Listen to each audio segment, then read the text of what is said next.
Andrew Reid, who wrote this hymn, was a London congregation.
Son of my soul, thou Saviour dear, was written by an Oxford professor.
Ngawe tangata ngawe he kuhawai po.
Fiatokoni trading. Ko le pehepe fiatokoni komia. O bau ke kai hami pul masima mo hami sipi. Pea ke pehe loto pe. Ke atonga mai. Ko e fiatokoni trading ia e hoko ai ho misi o mooni.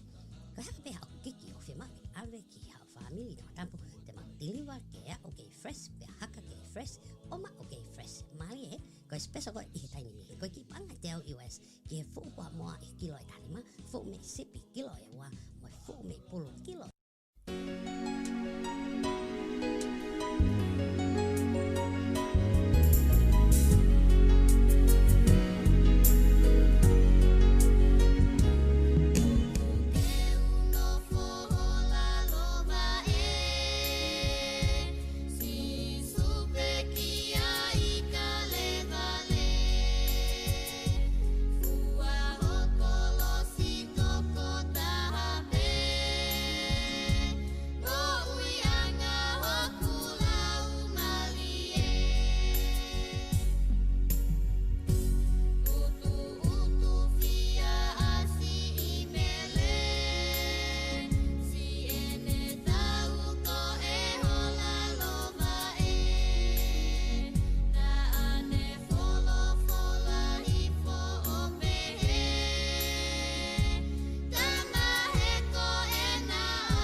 Whamalo ake pure polisi Mary la tu taulahi.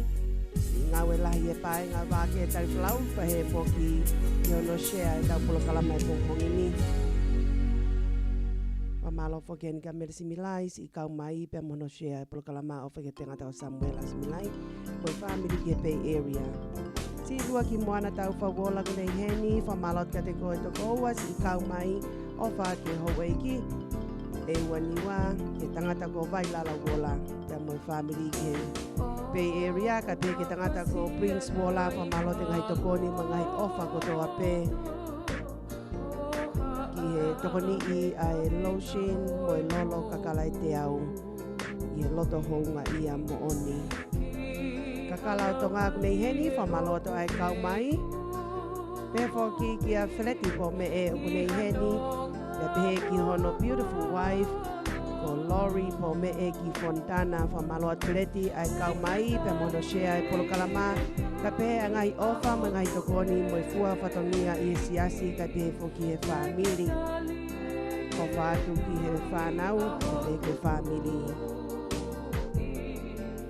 whaaki a lere mea fo koe whawhawhonga lolo kakara te au me Portland e nei heni o whalahi at ka te koe e whaaki a lere mea fo ia moe lolo fe o whaaki a Lucia Louis Thompson ka te whoka fe o whaaki o whaaka ki moua pe pehe whoki ke whaiwhekau ka whinau mea fo o pe moe kainga lotu ki Portland pe moe whamiri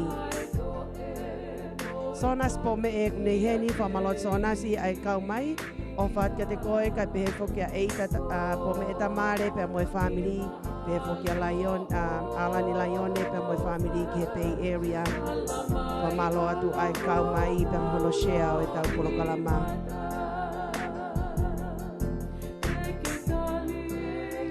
koe pure ne o e lolo alapasita ne lotoni tamai ki me he Tonga High School o hu awai maka kunei heni o whalahi at ka te koe hu awai maka malo hono shea e tau polokalama pia malo mua e whakarea mai o malo atu ai ngā lahi pia mehe lolo alapasita o whaatu ki he ona ki a lo se lolo Brown ka te whoke ai kau ngā ue o lolo alapasita ki a ala ka te ngā tolu whakarea at whaka ua vai maka ka te koe e ala keita manu pangai hono ofa pehe whoke whakarea ta hua vai ka te koe ki he pole polisi Mary mele la tu tau lahi kia pehe ki a Caroline la tu mailangi o kunei lotoni o whakarea ta hua vai Pamalo at Caroline la tu mailangi ai kau mai ki he polo kalama e pongpongini koe time si ipe meheni kua tau kamata rewa Pehe whoke tangata ko pita kula tānaki koe hoa eni o setaita tānaki e kau ngā ue penia o ele tio Vake Tali Folau a Salt Lake City o kunei heni o whalahi at ka te koe pita kai pehe ki o Beautiful Wife setaita tānaki malo ai kau mai. O whatwhoka Lucia Louis Thompson ki Carson toko taha koni o kai ke sola ki a taha ano whare tui tui i he Carson pena ne maa whoke award o e whare business le rei taha ko i Carson i loto LA te aku whamalo ka te koe Lucia mo tolwhe mauha mo ngai pure taha o au ki he sote aloha o ke tupeni whakawhisi pehe ki he mumu kai umawhoke ai fō molo pe kwa teunga mari ngahi a ke tapai ngā tū lava le rei katoa pene e Lucia ka pehe ki hono ofe whine ke a Nancy ka pehe whoke ai tā whalani aku mo tolu waha mo ngai reunioni ka pehe ki mea whaka eiki o ku lava lele he whare tui koe o Lucia o tā e ngahi kupesi ki he ngahi whalani ka pehe whoka design ki ho ngahi puretaha. Whio whaaki po me e ne kunei heni pe me Riverside wha malo na piko whio whaaki ai kau mai o whaki o hoa whanga ki a vai po me e malo ai kau mai mono shea tau polo kalama o what whoka hua vai mo tesi pe moe whanau o whaki toke lau malo ai kau mai.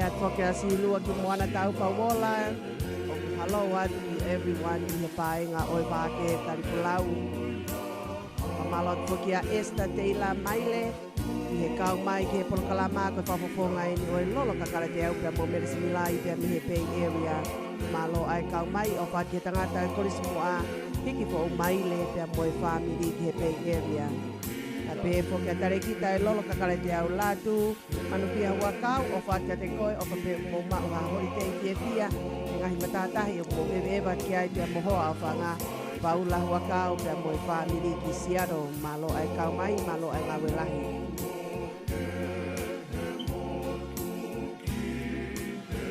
Tongia o kunei heni wha malo at kati koe beautiful ki ai kau mai i e pongpong koe ni pe whoke a alike are ke ita manu pangai si malo atu ia huawai si karea nge pe malo ai karea mai whakatolahi ki whakahau patongia ai pongpong ko ini. Malo atu ke toko wako ni tamai me vai ko puna. O ala fia kunei heni malo atu e beautiful la tau mai opa ki hoa whanga ki a Mansela kawa kai pehe foki he malo e whai patongia mai ni he funga tawa kai pehe foki he leti o a Texasi, pia koe pule foki eni o e leti o Vake Tali Folau a Texas.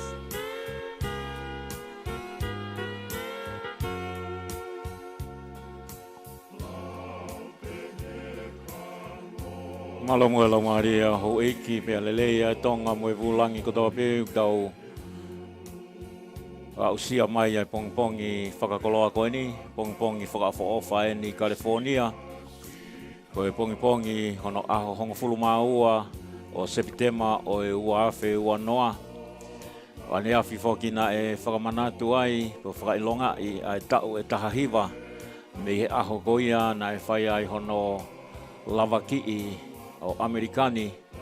I hongo taua mahanga, pia pehe ki he Pentagon. Pia moe palani koia ki he White House.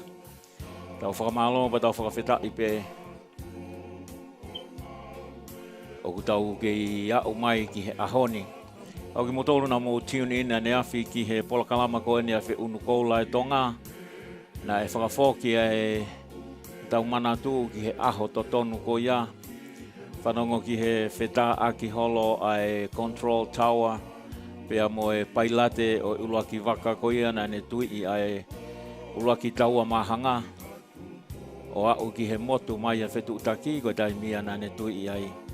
Pea hoko mai pea moe waka koe a hono ua. Whai nau whetu utaki pea toe tui i pa moe tau a hono ua. Pea koe waka hono tolu na e ne whai ai mau lahi i he Pentagon. Koe waka hono whaa na e whenga kau tangata koe ia. Ke nauhanga o take over ai waka. He uku ngari koe tau mua ke ne whakaauha e White House. Pe he taimi tatau na e hoko ai ai whetu utaki ko ia. Na e whekau lewa ki he ngahi waka tau Air Force ke nau kumi ai waka ko ia o ku puria ai a ko e United 93, pako Flight 93 o e kautaha waka ko ia United Airline. Pea koe taha o e ngahi waka ko ia F-15 Air Force fighter jet plane. Na ne spot ia waka ko e ni, pea ne mui. O ne waka ia tu ki he control tail ko ia koe o e waka, ngahi mea ko ne control ai waka ai awhi mo e aluhake mo e aluhifo o ku ngau e tae motu pe. Pea ta koe taimia ko ni koe na o hofia he kau tangata ai pailate. Ai kau terrorist o iku ai o ne tu ulu o pā waka ko ia. Ka koe waka ia na e whakapapau ina ne tau mua ke ne hanga o whakapaki ai White House. Tau whakawhita i bea na ke hoko ai palani ko ia ka koe whilau i he kau tangata ko e ni e nau mo ui ko hinga ko e nau ofa he whonua.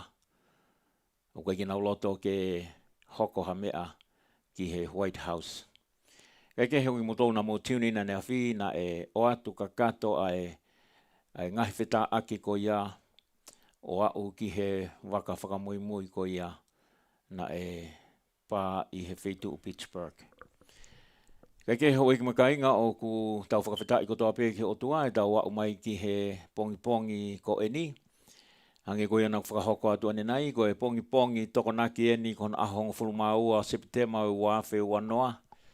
Pea tau whakamalo koe tau kei mau e whainga marie. Koe tau mo ui o ku whono koe mo ui o pele ngesi. Vilo a sario te o taimi o kai ke tuu ia ki hataha. Hange koe anau ku whakahoko atu ane awhi. Ai hiki atu ai taha o e kautou leke reka. Uku ne nofo i Victorville ko anau aho lelei. Pea ia ane awhi pe na e toi mui atu ai pe.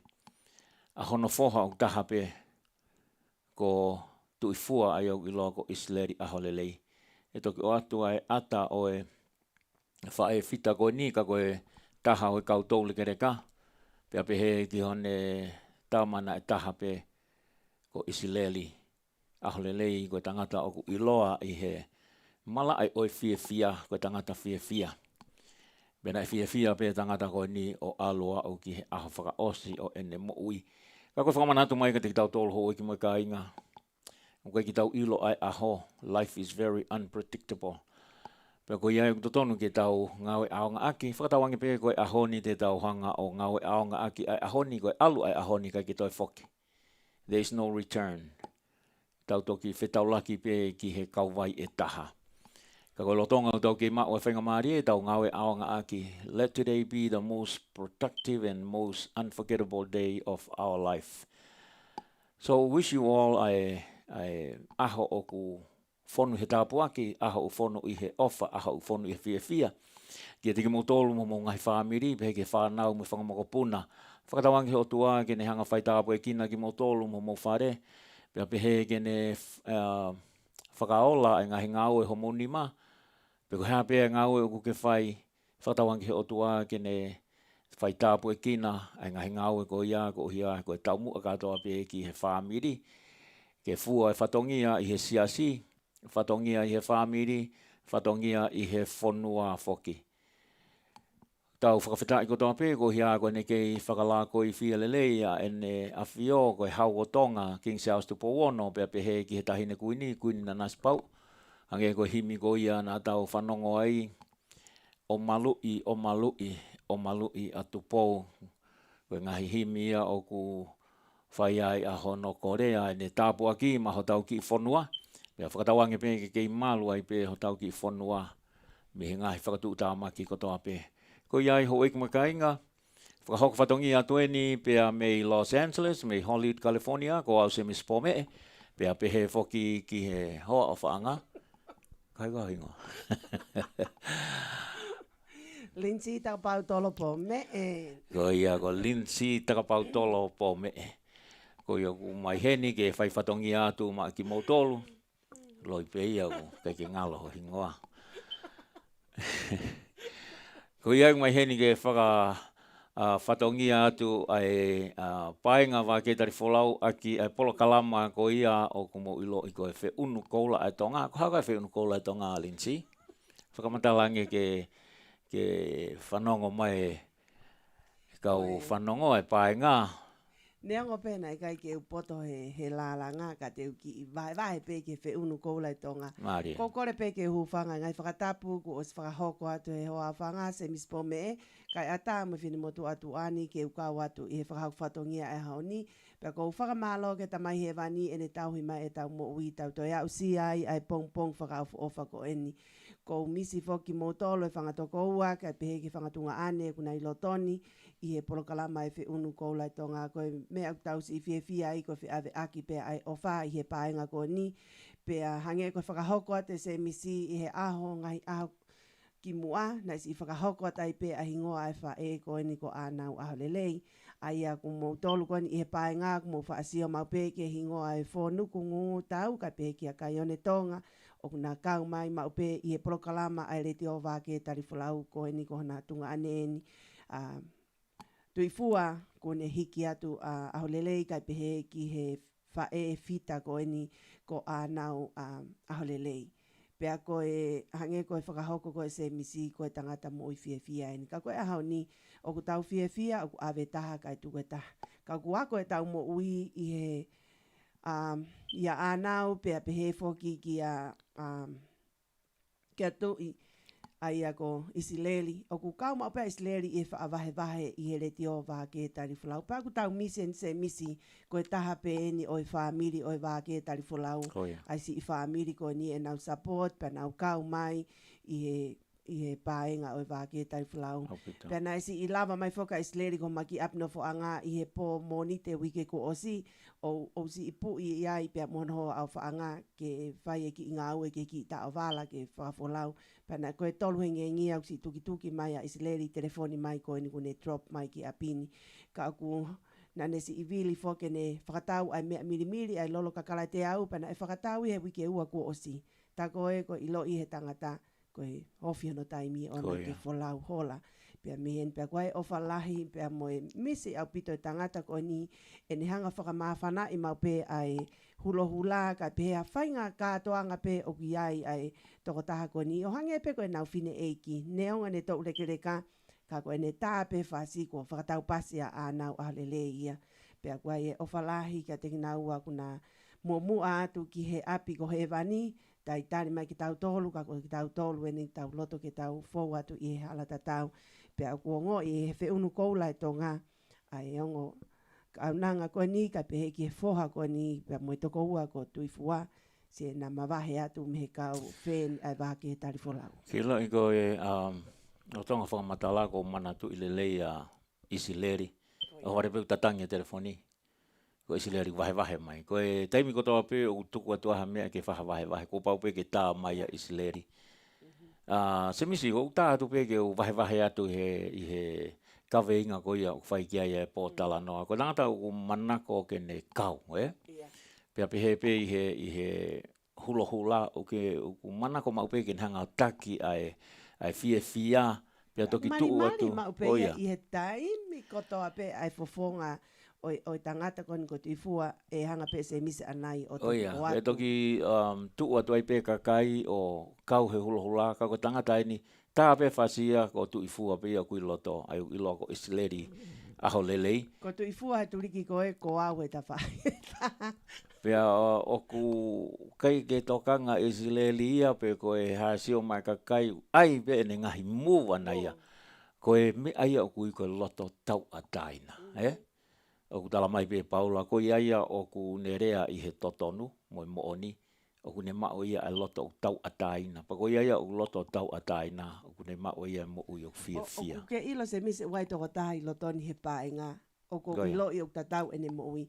Ko te wila tu i tupou ka pehe whake a whatulisi mata ene. Koia. Tau sia ka whatulisi e tāpe ene te pi ana pe koe tāpe he ono hoa o whanga e piso pe mata ele ia ene kita. Oku ne mau e fia. Enjoy ene life. Tau olunga pe a whatulisi ia ka kone audience kono mari pe o ta utu o siofi. A whatulisi. Kekehe koe mahu inga ia o mo ui fia o koe ke tau ilo ki he aho ko ia. Kau ilo i koe whakakau tu koe ki ai ko hiki atu a Isileri ka maa ene whae fita ko ia ko a nau. Pea neongo koe whakamasi vai maa mani ka koe whakakoloa ia i he wani. Pea kou siolota tu pe au he hatu he wholofola te tamai he wani e tuifua. Ko whatonga i ko koe na ke whaatau o lunga lo tonga ho ke mamani pana aku fia ai ke hanga o mai e lau mari e fia ke kakai. Ki tau o lunga mai ange ke sio atu e kau angelo, Te sio lota tu pe a hopo hake a tuifua tā fisi holo i he wani. Kai ke he koe api au tau whainga ki ai. Pea koe ai a Victoria i he tau o lunga ko he paenga Vake Tali Folau, Ko manatu ai ki he malanga e tangata whaiwhekau. Ne malanga he tangata whaiwhekau ki he koe tangata koe na hanga malanga i, koe tangata na ilo he mea koe kaiha. Koe au ko ni koe ki he mahau toe ha mahina e taha, pe koe lau wike pe. Oku ririu ene mo ui, oku tā ke whaiwhekau ki hao whai ene lotu, E ta koe ne ongo ipe e ia ku wawe mai ai aho. Pea koe aho koe ia koe na e pa koe peke puria ai tangata koe ni he ne whai mea koe kaiha, Ka kono aho whaka osi na ne ui ke whaiwhekau, ai umahino mai na e liliu mo one mo ui, liu kawa mo ui, pea whakatau mala i he ene ngahi mo ui ki mua. Ka ke hoi aho koe kono malanga ina malanga e he whaiwhekau, o whekau aki pea mo e kaiha, Malanga e whaiwhekau ne pe he koe ke puri ka mo tolo e tangatani, Ka ko whakatau ange pe ke tau wako hamea. Neongo ko tangata ko nina i loa he kaihaa. Kana ne ai a ene poto he kaihaa, o ne kaihaa sia he wani. Koe malanga maari. Peu alu ai e tau whakakau, ke manatu ia e tangata kaihaa kau. Ko tangata kaihaa. Nā ne tau i he kolosi mo eiki. Pea ko hono tau tea ia ko ni koe i he lao ko ia koe lao ko ni koe Isleri lao whakaloma. Koe tau tea ke tau. Pena tau whakataha pea mo eiki he kolosi.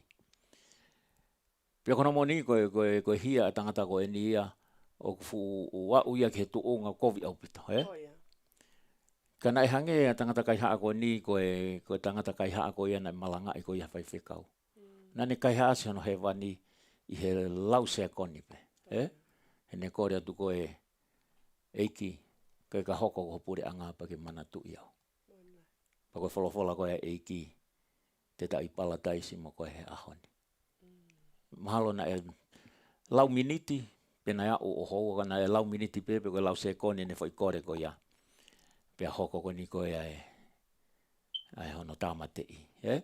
Ka koe tausio ko ia koe ki he whakaosio e tau mo ui. Whakatawange pe ke tau poto hange koe tangata kai haa koe na tau whakataha mo eiki. Mo tangata kai haa koe ni na malanga i he tangata malanga. Whakatawange pe ke tau poto hono kai haa asio tau he wani haa. Ai kono whakarea pe taha. O te tau tari he aho koe ia. He ulawa pe o hoko mai he ahoni, hoko mai a pongi pongi. Koe a miniti whakaosi koe ke tari e ke tau motua. Lindsay? Malo apitse misi kako laki ato e whakamalo ki nau tolo ki nau sponsor e mapolo kalama i he pongpongi ni. O ku iai whake e whakamalo lahi eni ki silua ki Moana kai pehe whoki a Vailala Wola i he hanga kon he Siva International pa mona whoha kon ko Prince Wola o toko ni i ai whiunu koula e tonga ngai polo kalama o ku mau o atu. Kai pehe whoke he mohimi ak mou tolu koni o ku mou puke koni i he ngai whaingata a koni o corona he. O tonu ke mowinu ai he mohim pe pehe whoki o ku ai ngahi kilimi. Ai ka kilimi fuluni whakoni taime o ke lawe ai o ku ki ivali i a ke peia ai he mohim o ku sai ki ai pe pehe whoki ke nau i he taimi koni koe o corona. O fia mau ia ke whakaahu. Ko ki whakatokanga peka ki nau tolu koe ni a tau kainga tonga. Ke o mai hala i mori pa pehe ki he Vix. O ku tonu ke whakaahu he kai ke puke ko ia ka pau e whai mau peha ki whakaahu. I he aho ko toa pe. Ui ngā ke ua e hau e maha ki a te koe pa ku os whakamoni i ene. Ko taimi lai ave maha ki a ki whare maha ki. Ko ne aluat pe ana ia ko ne osi ia ana. Ka koe tau ngai whaito o whakatonga o ku kore at ka ki mou tolu. Ke mou eiki pe mua ka mou share te tau polo kalama ke tau whetokoni aki he koe pongpongini na iai a sponsor e ua ai a ku na e to atu ia me he tau ka sponsor ko uinga o whia mau ke mou share polo kalama ke ngā ue aki a ngai e ki mou tolu ka inga tonga ai ngai sponsor kone o ku nau whakapaanga ai paenga o e Vake Tali Folau he ka pau he kai ke mohang motolo share tu pe kai ke whakatau hataha ia ngai kai ka nau tolu kone nau sponsor ko me pe fai te nau tolu ia o to o e nau sponsor me he leti o Vake Tali Folau ka ko hinga ku lavai e mau whakahok whatongi atu ko ki nau tolu o nau whakapaanga ai leti o hange ko e vahe at ko e ni ai whakaahu o tonu ke mana tui ke mou whakaahu he ku aonga au pito e ni ki he mahaki ko ni i he taimi ni pe au whamalo at ke kau sponsor ko ni ka pehe whakawheleti po me e pe mo e ufi lose ak mo tolo mo fie maua e ufi mo whetutaki ki he whika telefoni a lori po me e mo whelet po me e ko hiva noa hiva ua fitu noa hiva ono tolu pe ako ki nau tolu nau whakapaanga ai whiunu koula e tonga ka pehe whake Solomone tonga a ki nau tolu nau fie mau e ika koni ko e valu e o paanga pe e wha a ika i he taimi ko e ni i he lockdown mo tā pe ka Solomone e tirivat pe a ika koni paanga pe e wha ki he pauni Whika telefoni ko e ni mau no ua ni mau ua walu fitu ua ko ia kai pehe whoki ki he Siva International whamalo at ka ki motolu ho o mo vahe manawa mai o sponsor ai polo kalama i whiunu koula i tonga. Ko ia ko Siva International ani, le tau hoko atu ki ai.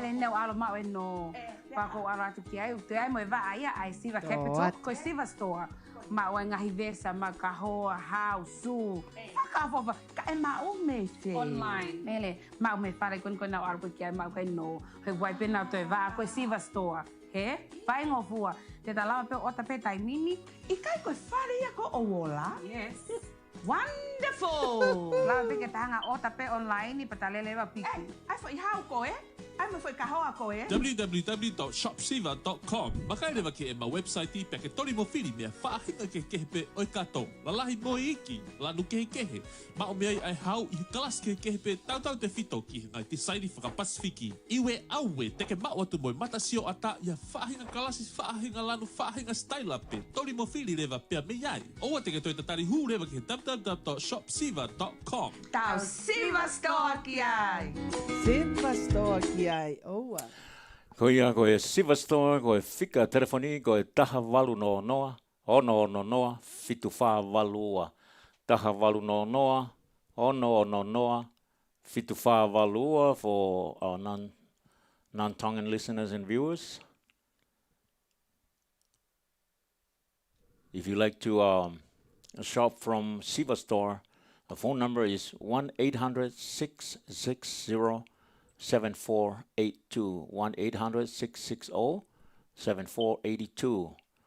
Email info@shopsiva.com. Ko ia ko ki motolu o ku mo fie fetutaki ki he Siva Store, pia pehe ki he Siva Capital, Siva International. Ko e fetutaki ki he whika telefoniko nā, pia ko ki motolu o ku mo mea mai I he ngalu o pe, o ku asia tupe I he ata, ai whika telefoni pia mo e email.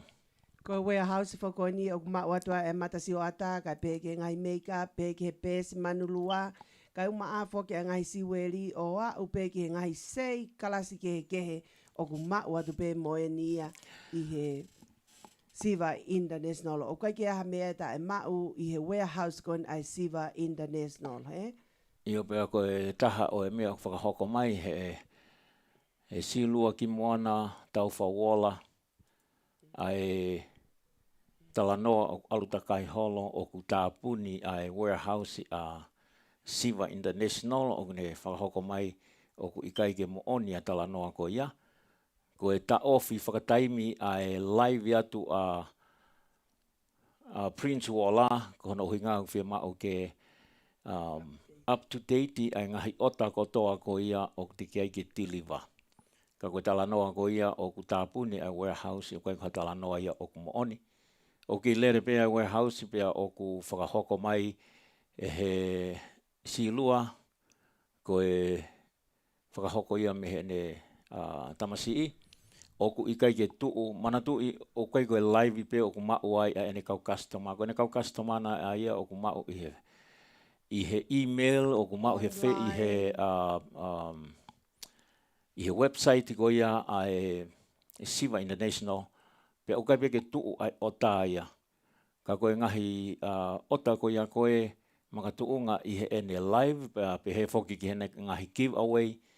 O ku whia mau ke up to date catch up ke lava ke kakato atu ki a teknau tolu o ku tiki ke tiriwa ai ngahi ofa koe. Mantu I koe ngahi live ko ia a Prince Wala o ku kai ke mei hala ha aho ia and ai give away moi pale moi hafua.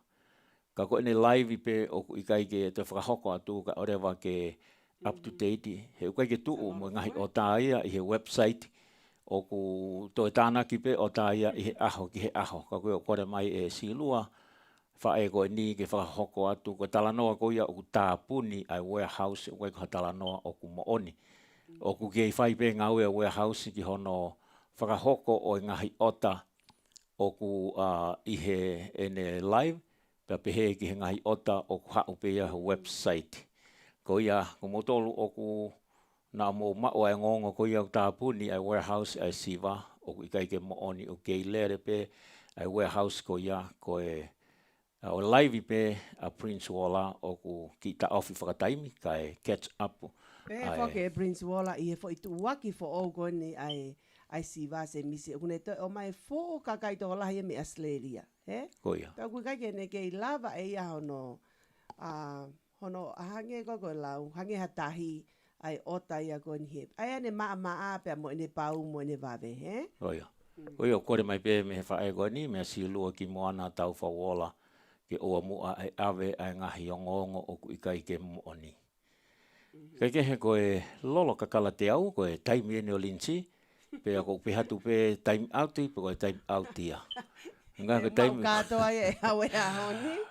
Kai ke he koe lolo kakala te au en, o ku sponsor foki e Prince Walla. Lolo kakala te au ki ai.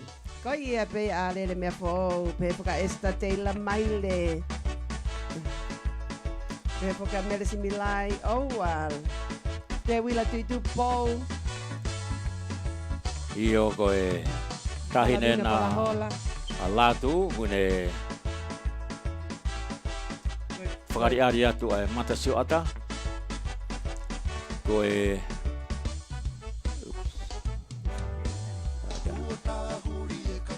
Ngai matio ata na oi lolo kakala te au koe whanau pēna.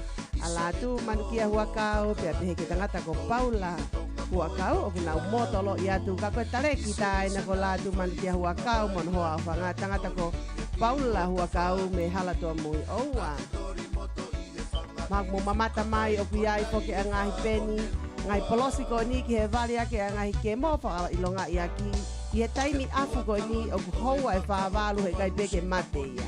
Kai pepo ke ngahi lipstiki houa e fitua o ku neke iai. Koa kau ngahi mehe miu kai pepo ke ngahi lau sini. Alaha pe hange koe lau kai ke te whamatala a ene toto atu ai namu lelei ai lau sini pe pehe ki ngahi perfume oil mo coconut oil koe ai lolo kakala te au. Koi e pe ua vai Ko pehe foke kau sponsor ai lolo kakala te au, ko si lua ki moana ena, ka pehe foke tangata ko vailala. Wola? Pia ko Michelle ena, pia mohono sister. Ko Nia, ko ena ia okuna. Kai pehe foke ai ki princess ko ni. Ofa atu ki he mokopuna eni o heilala fuitahi. Ai a koe mokopuna ino se tita lori e une motolo i ia ngahi sei kai pehe foke ai mili ai lolo ai ene kui ai hei lala fuitahi. Ofa at ke te koe. Kai pehe ki he lotion i ena ko tangata ena ko Prince Walla. O kune hanga o situa ki atu ai lotion i ai lolo kakala te au pia kai ai whakamalo mo e loto hounga. Aki mau tolu kone hoko mo ngahi apisia i he taimini. Manatu ai ngahi afu koe ni, ke ua te katoe hela ko he alu whekumi ho whetau. O ku mau whaifatongi atu ai lolo kakala te au. Ai ia te hongo fulu ai ngahi leisi whaka au ofa. Ha uki ai mo ia te tolu ai pulo wa ho mea whaka eiki. Ka te mautoe lava o ai kato teu, kai pehe ki he ngahi hina lolo e hongo fulu i loto. Pea pehe fo ke hina konsela. Ko osi mau ia i he lolo kakala te au. I ha ngahi tapa pe o i he kolope, o mau lava pe o whakahoka whatongia pe i he tahi koe ni.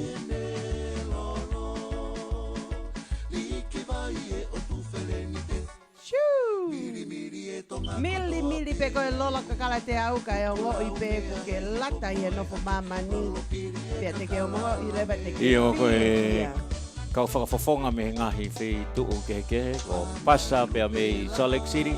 Kai pehe foki ki he Malavina whalahola katoa, pea mo mele pila finau ki Texas.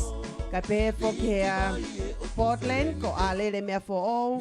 Kai pehe foki a Esther Taylor Masima Maile ki Bay Area, pea mo te wila tuitupou. Kai pehe foki ki Mele Similai, pea mo Ana Maria o Kusi. Pea pehe foki ki nautolu kon i Seattle. Ko merese ini ve ki te sika, kai pehe ke tale ki tā la tu manukia huakau. Pea ki Hawaii, ko fusi Filiperi vai, kai pehe foki atoi umu fotu. Kai pehe foki Alani New, koe pule ia o e post office koe o Maui, o ko siai ai lolo kakala te au, kai pehe ki foki ngahi lotion. Pea ki nu sila o ki ai foki ai tokta a tokta Linta manu atu kai uma afoki anatasa tonga haapai hola takapautolo oku osi tau atu ai lolo kakaratea ki Auckland, New Zealand ki Glen Innes ya ki motolo mo si ope website koe anatasa tonga takapautolo. Malo Ana Maria. Ya pehe poke a Lucia Lui Thompson ki LA. Ngahi pea vilohi, pea mix mei palataisi. Ke whakatori a ngahi whakaamu whakasino mo ata mai. Ke mili pea ke whakasanisani mo masani mo whakamanifi. Pea ke foto aki a ke hakatoa ngā aholahi. Pea ke toki ilo ai e mamani, koe loloni ia, koe tāpu aki mei langi. O ua, he he! He kai lolo te wila he ngowe kakala oua. Ka te foke e lolo pe ofa aki, ka te foki ai lolo ko o simulata. Wow. Ka te foke e maile tā vani e wha, ka te foke e lolo ai Liliani Monroe. Oua, ko lolo paongo na angalo. Ka te lolo a Prince Walla, ka te foke siva kakala. Ei ko hea kakala o ku topu he taimini. Koe topu koe tai mini wai foke lolo ai fatu hamumu koe lolo i a Dr. Afapalu kai pehe foke lolo ko a Prince Walla. Oku mana koa au pito ia i he lere at koe ni kai pehe foke lolo ai si waki kakala kai uma a foke ai lolo koe ai naua ai misi naua he li kakala. Koe lolo ia naua staken koe whafofonga ia pe mi mesuli. Koe o whanonga ho whakamatala ane nai. Koia. Ki he whetau, Yeah. Oku taimi whoki anihi o kai ke whaatokanga ki ai toko lahi. Ka ko taimi kuia ko hoko mai ai ha apisia. Ko e taimi a ko oku nautoki manatu ia mahu inga, Yeah. Oku taimi kuia ko hoko mai ai mōre hata he whamiri puputu o e whakaukau. Tau te whito ka pau ko e hoko whakafoki wha, Oh, yeah. Nā kai ki whaha teu ki ai. Pea oku iai ai whakamanatu atu ka te mo tolu, ko taimi ko ia koe o hoko mai ngahi mea pehe, o te mo hamumu pe o te mo hohaa, ai koe hamumu ko mo mirimiri pe ai whatu hamumu. Pe kai ke mo toi hamumu, kai ke he koe, o te mo hamumu pa te mo hohaa, he koe ngā koe lolo kakala te au, oku iai ai whetau. Ai o te ke whakaukau o ku tikeke mateu o ku osimau atu pe ai lolo kakala te au linti ki tala noa nge ki he whetau. Ko whamalo atu ki he whamili ko ne ua o ku hoko nau ngahi apsia ko ni i he wikeni i he nau ngawe aki ai service ai lolo kakala te au pe aku te wai ai kato teu kai pehe ke hina konsela pe mo e whetau ki he weekend ko ni pe aku ai loto honga ia mo oni me he lolo kakala te au. Oku kakai ko ni oku nau potope i he tui ka ko nau si whakarea mai i he taimi ko nu hoko ai apisia kai ke toi tonu ai whakakaukau pa ku koe ngawe lahi ui ngā te manatu i mau pe koe pehepe koe whetau aki mau tolu ko mau rivi ini he wai whake kakai ni i he unau ai ngai business tonga koe mea koe whakaloto si o te ke whakatau ko ia mamawhaia alu pe ko ia o kumi mai peha ka ke manatu taimi ko te ke mawahe ai koe mo o ngawe anga, e more ho foi aho ko ia, ai ana e mei lawa i peho whetau, ka pau pa anga i wangi au ho o wahehe i he aho pe ko te au ni manoa, sai, te ke toi alo rentolo ho o kā ke lere ki LA, te ke toi alo totongi ho o pākingi, pe ngata ai pe mo o kesi ko e utu ake ho me alele ke lava ko o kumi ako whetau. Ko ne osko ia te ke toi ha o kumi ha taha ke ne tui ho whetau, te ke toi totongi mo toko taha koe, te ne tui, te foi aho kehe ho utu ho mea lele ke alo piki apu ho whetau. Mo sio ki he ngāwe ko ulahi, pa te ke toi alo kumi ho o kato ke ave, pa te ke toi kumi ho hina konsela. Where e ngāwe ia, ko ia oa te ke lau ki ai pia mo e ngahi lolo i loto. Ia, te kai ke lau ki ai ngahi lolo. Ka koe uhinga e whakamata la, koe ngahi e tau business i whakatonga, o ku lahi ai kakai o ku nau hanga peo si tuku hifo e tau ngahi businessi, Ko ui ngā tau si wheinga ke lele i taha mo tau tokoni ki he tonga. Ko e paenga koe e Vake Tali Folau ko mea kehe e tau reti o. He ku mau ai e mea kotoa peo tau fie mau neongo e tau ngāwe. He kapau e kai ke umau au e fo i lolo te tau ka hua vai. Hua vai, e ukaha fo i lolo e na wofi atu he Bay Area. e whai whatongia rewa ai lolo ala pasita, he? Pea ka pau he kai ke taimilai o ku tā mahu awai. Tāri hena ko e toko taha hena e tā atu ko e whetā u o whie mau. Ko e taimi ko tau ngāwe ai o hange peha fo i whāmi re taha. O ku whaingo fua ia. Lelei matangi. Lelei matangi ai ngāwe ko e ni. Ko o ku lele i matangi ai ngāwe ko e ai pāinga e Vake Tali Folau ko e mea ku kore atka ki mautolu. I he futaimi afu ko e ni. Manatu kapate ke alokumi o whetā u he ngahi. Whakamore kone o whakamatala kei. Taim ko te ke lue ai. E mei tare ai peho e meni a koe i he fu afu toho koe ho fo i lue pa te ke hela ia. He, pakapau o ku ke puke koe i he hela te mei e pau ke kumi hapamu. Pa moe mea taha e whakaukau ki ai. Ko te whakauri koe a koe o ku lahi e mea te whakaukau. O ku keke whaatonu ai te whakaukau he whakauri. Pia whewheka ho vare u te alu pa accident. He? E toi lau mai kia i mo whakamore ngahi e te mea lere. Mo te ngahi a mea lere ko ia na te tui i. O ku lahi hono ngahi mea e lava ke hoko. Ka hiri ko ia o ku whaingo fua o pito pe. Ko ho whetutaki mai pe ki he lolo kakala te au galinsi. Pea mo lātu manukia hua kau. Mo tolu i whetu ko ia koe i Seattle mo e tawha ko ia. O kia ia lātu tene take care te tawha ko ia.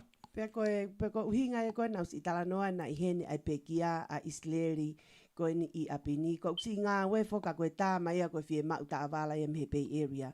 Kai foki kapate u tāmfuka se misi o kumo uahere tio. Pea koe tā noa loa ia. So nau tā rewa ki hongo mātua koe ni ko ilo wai a nau misin tui.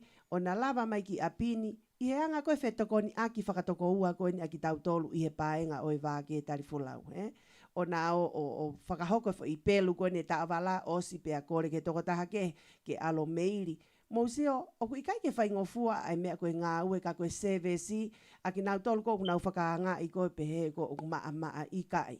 O au peke ngahi ko e lolo. Nau pe, ko hina lolo maa pe ila e. Sai sio pe ia ki he fo hina lolo. Kai ke sio ia ke taimi ko te whakauri ai moto apino fo anga o hange koe lau. Pau peke to tonge pākingi. To tonge pākingi pa te lue mai te lolo. To e hao whae ngā ue ko ia. To tonge inko ke tā ake maurei polo.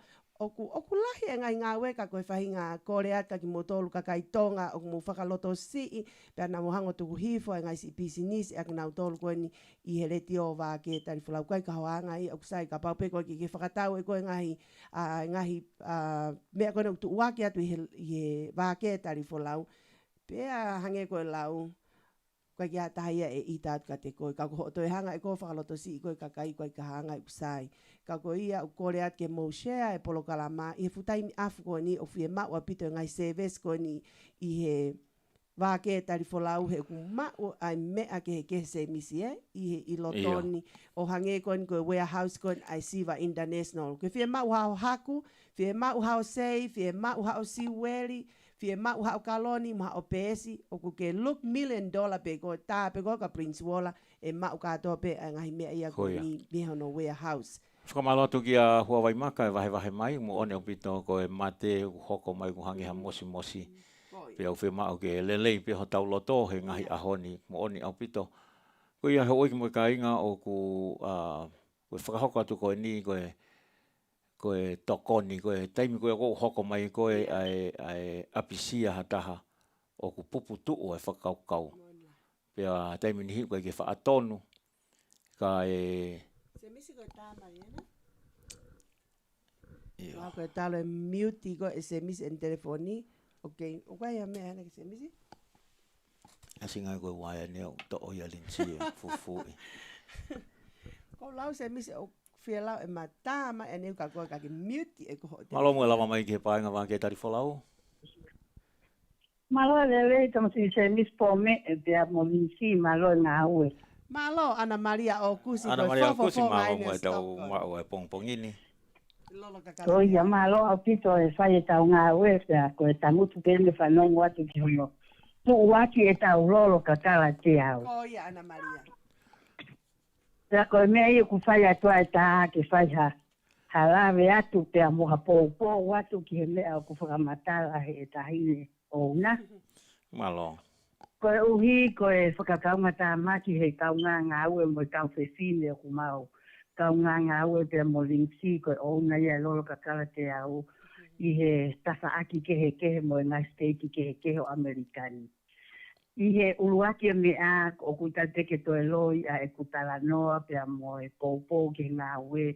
Ko uhi, ko e lolo, ko e ni o kuta teke to e loi a hono alaha o e ngā ue a ke loloni. Koia. Ja ko e rea atu ko ni me Stockton, California, ko ilo peo ki ai ai ki pakolahi e ka ngā ue i he Bay Area pia mo San Francisco. Ka ko e ku ta utu koni mo te karei whai atu i Stockton ni, o ku mautu he waha o Stockton ki Sacramento, Hoataha, pia ki Okalani ki he i State Hoataha. Koia.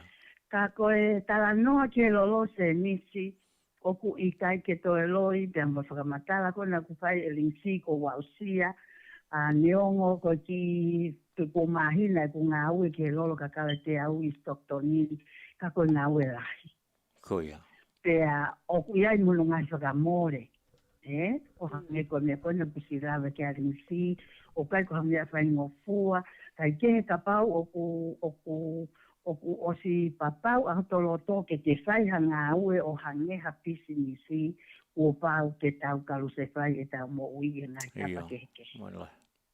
Ko e ku tala noa koe mo whanongo atu ke si, ko toki mauni mai eni e rinsi e ku package na ke omi, ulakia e ku tātu ke whakamalo atu ke te koe. Peta tau mo au nau hai package ane po. Iyo. Mo e lolo ka kala te au, ai ofa pea moe omi ngahi nea koe ni ke whai atu aki hono tu uaki ta mono whakamo o nii ai se resi o kupai e he lolo ka kala te au. Pea neongo si e ku ki i ngā ue u whai he niling si tako o usia e au he ku foi tiliwa pe mo ku foi se resi e foi toko tolu ka pe wha ko osia mo i to ngā ue lahi. Pea tau te fito e kusio atu aku kosi o whanonga olo i era e ina o ilo se tu mo iai. Ka ke a hengi, pa ke a po uri o alo, o itai ke kātā kunga ia mo i mauti lere holo a mautoro i he pei i San Francisco. Ko hiko era e ina. Ka o kou pou lahi ki a te koe, mo whakaloto lahi ki a te koe he ngā ue whai. Se o ku ki mui, ai mau ai ki se niki o ku whai ai e ngā ue, ka ko tau se resi ko tau kakai to ngā mo kakai ko to pe una firma o loro ko me mau ina ta. Mola. Pea o ko fie la he ngā ue la o ku ke fai te pe ke taine tare kita la tu hua kau ki siato.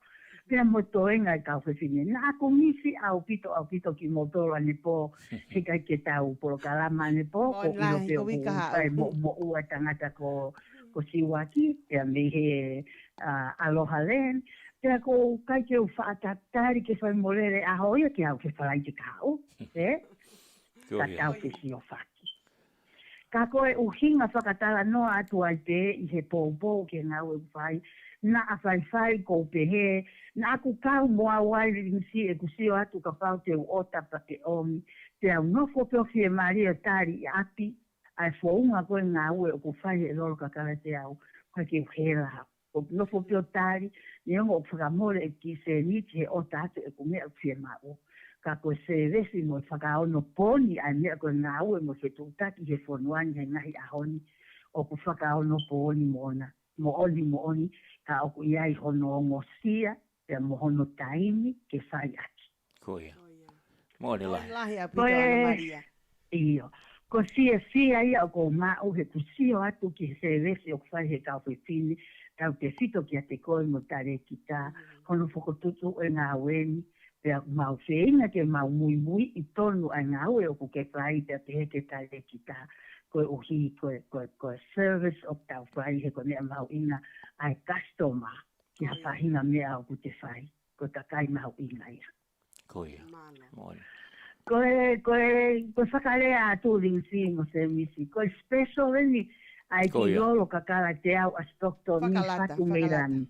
Oku kei lere pe. Maria. Simulata ki ai. Kaku tau holo eni me he te au o 50% ke ngahi ahoni.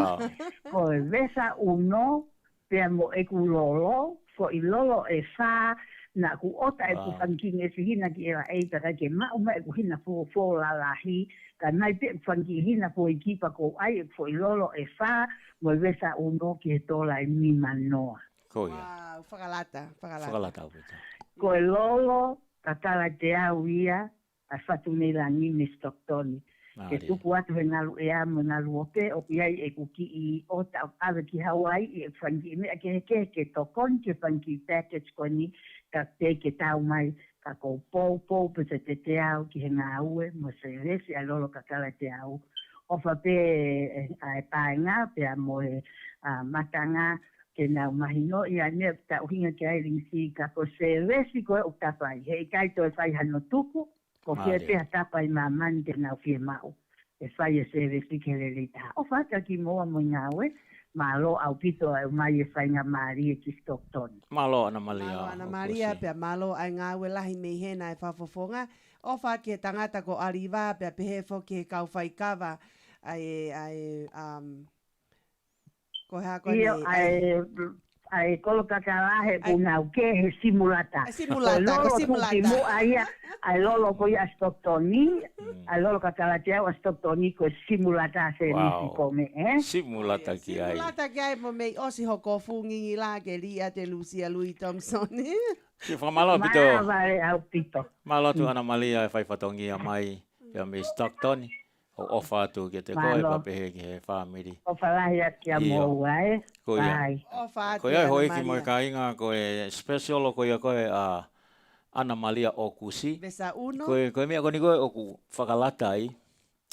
Koe kau whakafofonga, they still make money on the side for their own. Yes. O ku hangi koni ko Ana Maria. Koe vesa uno. O koe whaahinga ia. O koe ki nau ilo poko whewhi tu e mau mea ai anau vesa uno. Koe vesa uno fo koe ngahi pe me he ngahi tua koe ia koe whonu. O ku ngahi mea ia e vesa uno koe ngau e lahi. Ka koe ota koe ho lolo ka kala te au. O ku atu koe e seti kakato o ku tola e nimanoa. Ka koe toi tāna ki atu koe ki ai e vesa uno. O koe whahinga o ku nau whia mau a e nau lolo. Pe he teimi tatau pe u nau tu whia mau muha mea ke. Pe te nau search o lan lewa. Hange ko ni koe ko nau pehe. Ko whia mau ke haku vesa uno. Pe he teimi tatau pe ko whia mau haku lolo. O ku mau ia Ana Maria o kusi. O koe whahinga o nau whia mau e nau tupenu Hawaii. Ngai design ko ni koe whaka Hawaii. O ku nau pehe. Ko whia mau e ku lolo. O whemao e ku tupenu Hawaii. He taimi tatau pe ko toi whemao haku lolo. O ku mau ia bea mea pasa, whehi, Aia koe pau te whemao ha te lolo, pa ke whemao ha o siweri. Te ke mao koe mea naua, Koe kau whakafofonga koe lolo ka kala te au. Koe mea ia ko maare ia i he whaifatongia a linsi mo lātu pe pehe ki he kau whakafofonga. Koe ahoni foki i siato, o ki ai foki ai katoanga koe tautaha ai kaunanga nai si hiki at me mama koe ni, Aia, o kunau ota mai nā tora ai kifpe ke ni manoa ki he lolo kakara te au. Pea ku ngau rewa ki ai a lātu man ki a huakau, uni ai e konga ngatu, kofu i ake fo i koa. O kune hangau ai pia moe lolo te ai e mea whakangingila ake ngai fo i hina, alu ki ai moe fo i pule oto.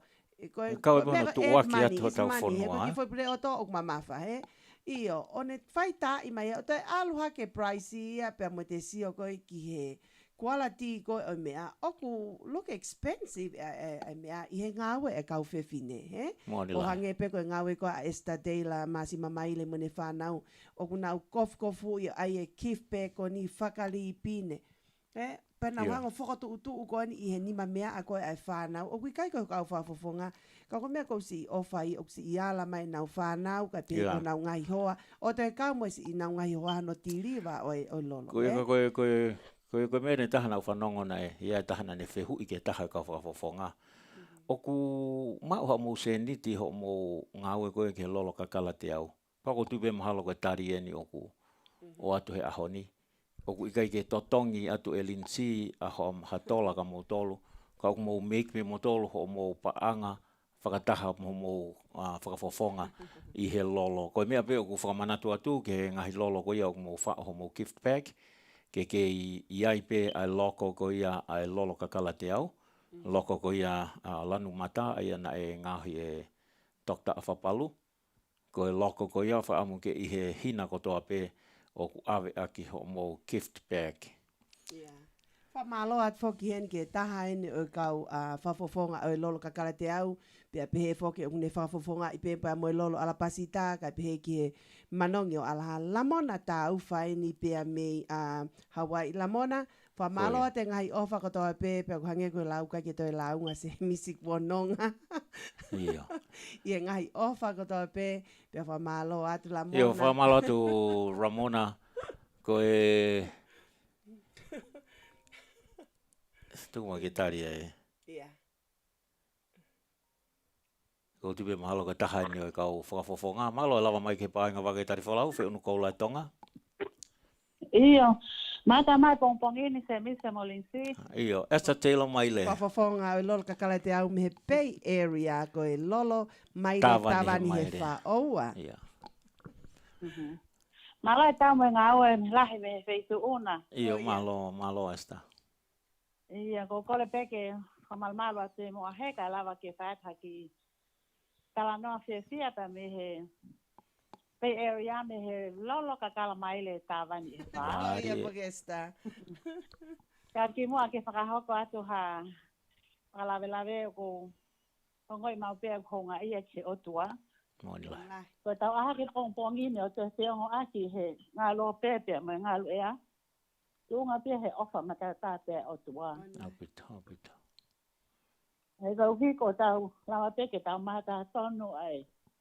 Pai ngata o ko to whanga e funga ko nua me mamani. I he lotonga e tau te kuki I he kovita hiwa ko toi tō mai ai bela ia pa mo ahu e. Ko ia. Ka he tau o ku ike ke tau hanu ai. O tau ke whasetai peke otua. Ko e hui he kui kai ke ne hanga tuki tau tol ke tau tue noa he ko e ne whanau pere ki tau tol. Monila. Pea ko ku tōklo I mata he ko hui he ko ngoi mapawa e ku apasia pa mo e ku honga ia ke ho toa ko hui ko ne al ofa mai. Monila he sta. Ke tau tol whahinga tangata o ku tau I he mo ui whamate lia ko ni. Monila. Kai ke ko tunga pea e mahavana ko e ko tau seongo aki he pongpong whakoloa ko ni tau ke ma e manawa mo ui ko whakakoloa. Ia. Kai ke ko kore peke ho whanga pehe ngai tala whamapa ko toa peka whaiat haki. Tala no se fia, ko whakapapa tika te koe e se miska malin si. Malo esta. Pehe ko ki ke pule o e Vake Tali Folau, ki tani makahiri mono hoa o whaanga, beautiful Emily Tofu. Mai ngai station ko toa peka o hika whakahoko whatongia ko ia o whakahoko mehele tua Vake Tali Folau.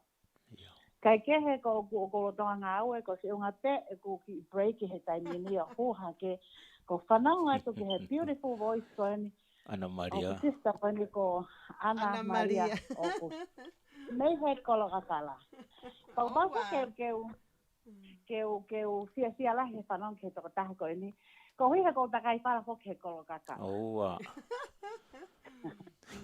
Ko whanir ko toa he ko om he kolo kakala.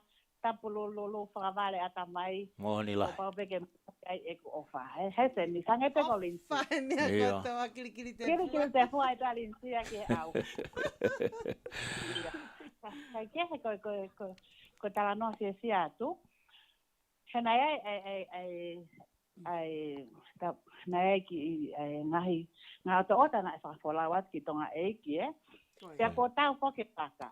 Pea ko e pa I tā mai e ku ai kai ngame kila peloa nesia. Ko pehe atu pe. Ko fese ai container kona ana la nuengenga.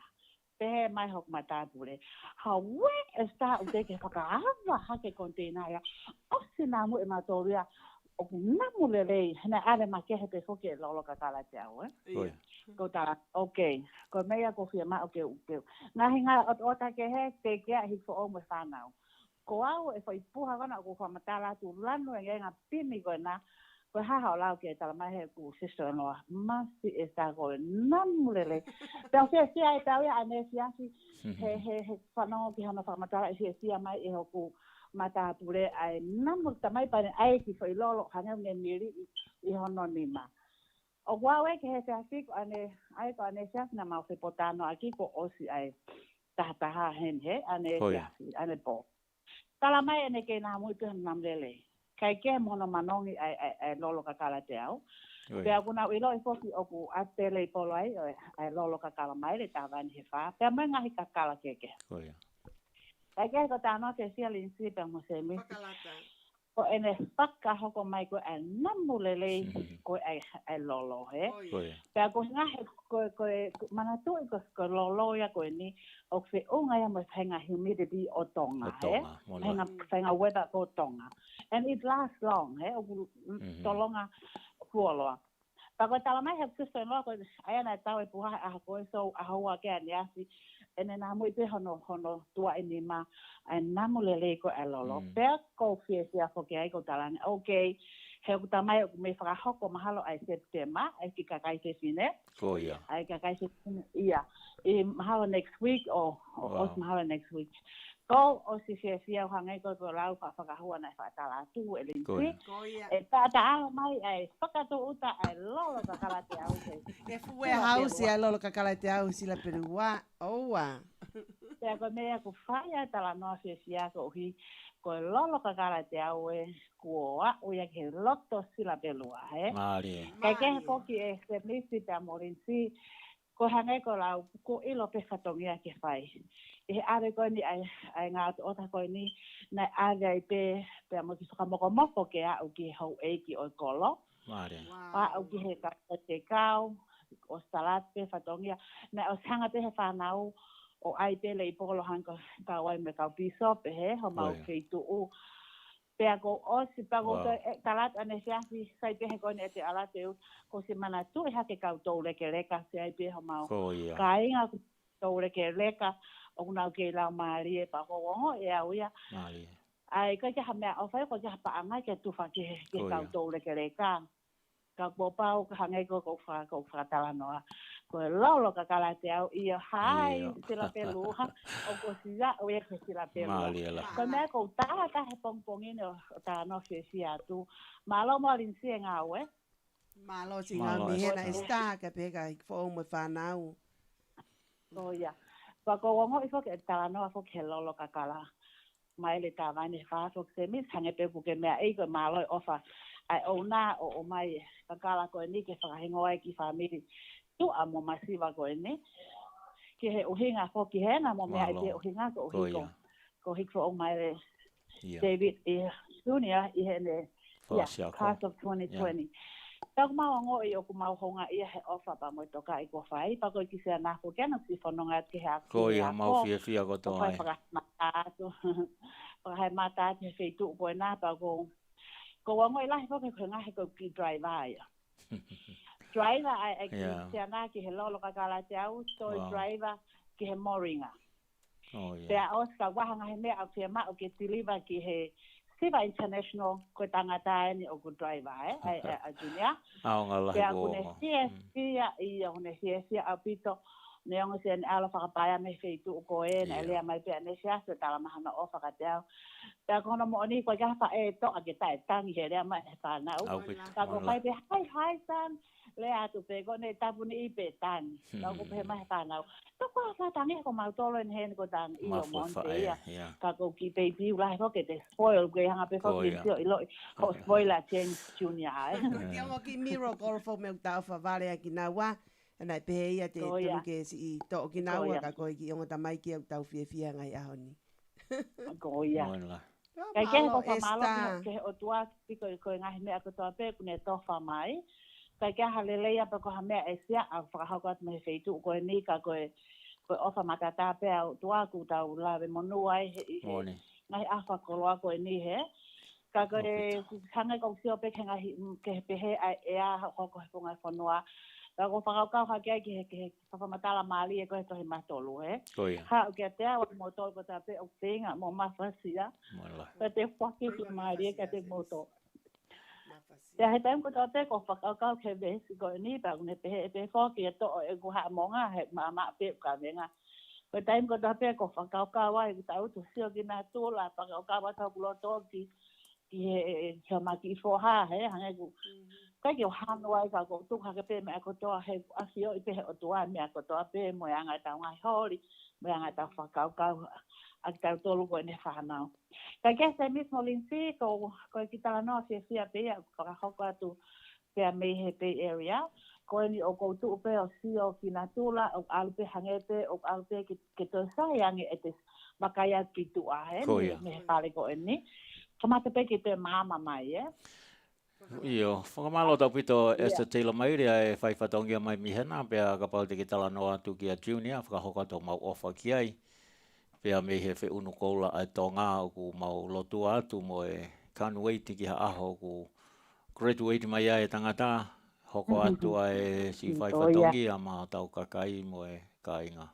E whakahoko atu e hiwa junior ka pehe ke hiwa salo te mokoe po ik fōu a pongpongi e polokam whakalotu koe ni ai taimi koe ose ai misa e whakahoko atu se misa ngai po hiwa pa te ukore ka se mis ke tai e ngahi hiwa koe na e tā koe ni e junior i e wike kua o si e star ka kou o whalahi atu me loto honga ia ka koe hange ka lau linsi ko hiwa koe na ke hiwa nau hiwa ai o kula hange e kulongo ko hi he ko au na pe ko le mata ko se wa malake me fo ale e fo ha pe ko hinga na fa hange me le o wana e hui va kai ke le o pe hui va ko ya pe fa na pe falata foi le o ke falaka ko yo ko poto ko hiva o falaya ka te ko estás i malo vai va he pe malo e nga o fa ke tamaiki o fa ke tamaiki o fa tu Esther Taylor Mairi va whakahoka te ofa ki hoa ki a lere pa pehe ki a salote mo i whakamopuna fa malo at whangi tahine o waka se ne kau mai ki he polo kalama mo si i whakalea mai o fat ka te koe whatawhehi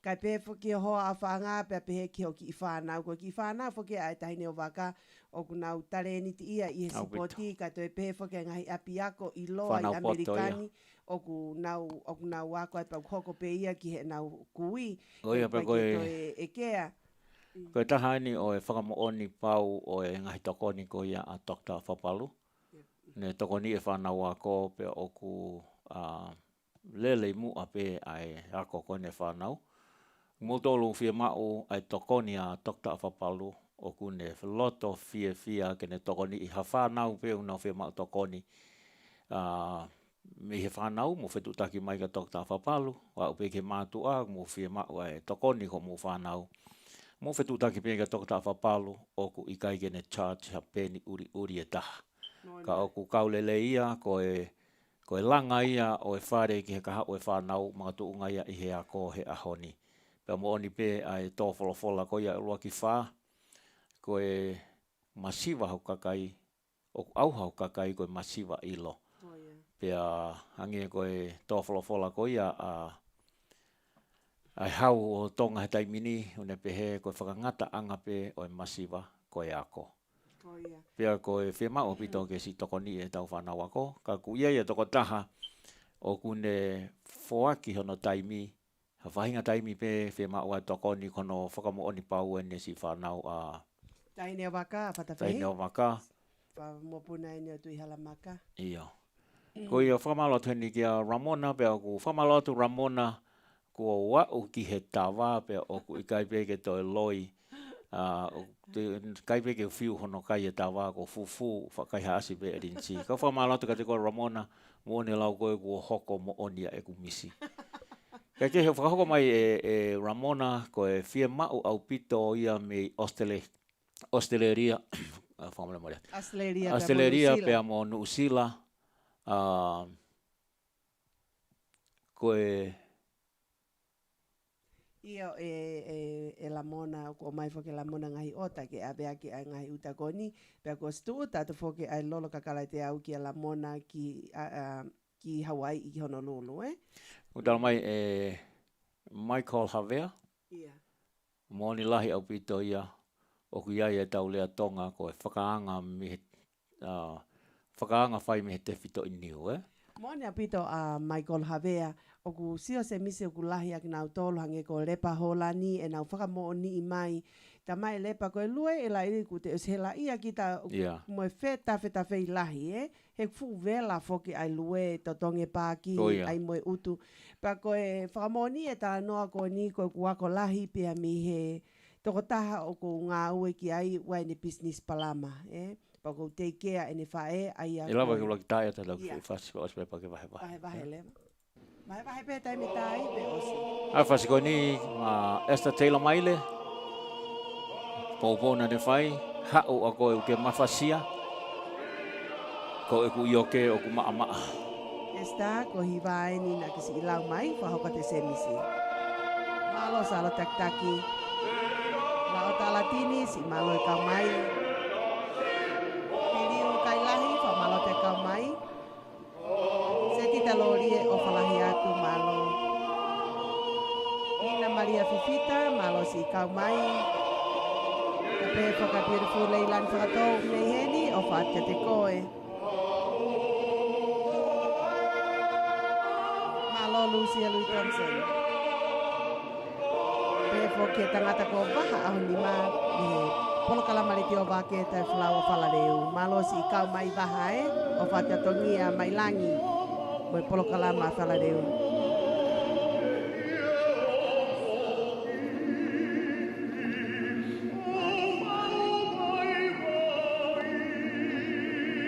Pat Enselini, latai moala kolomatangi, te peke hoa ki kolomatangi pe moi family ki Alessona.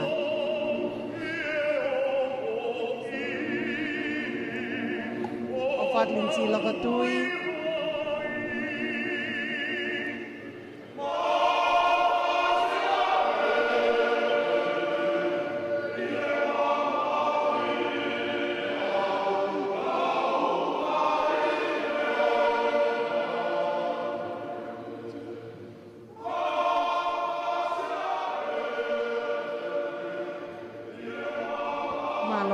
Maka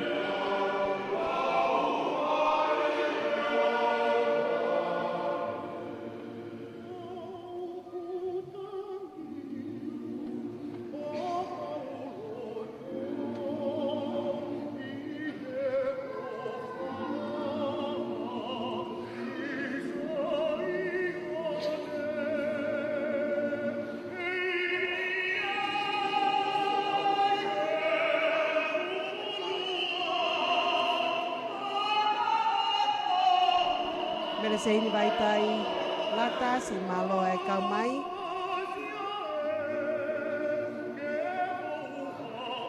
Whata patok tai o whata te koe ka peki o mam ki ana whai ngā malo si lua ki moana. O what beautiful mele nai te langi.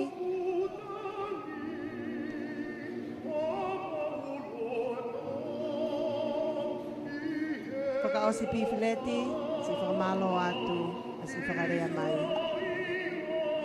O whaat man sela mau kia te koe, ka peka e neti mau, toa mo ila walu ki ela e malo si kau mai.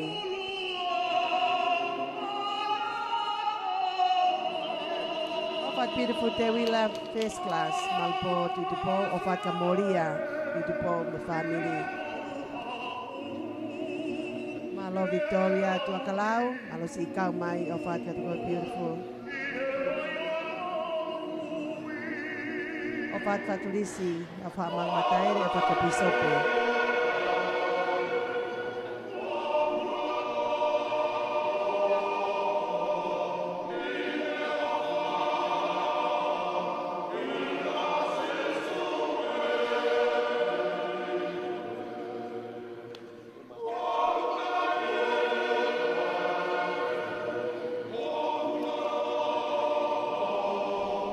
Tahiva esta,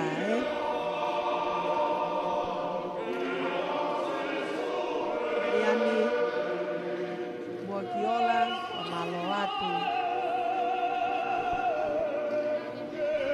Fatma Bismillah.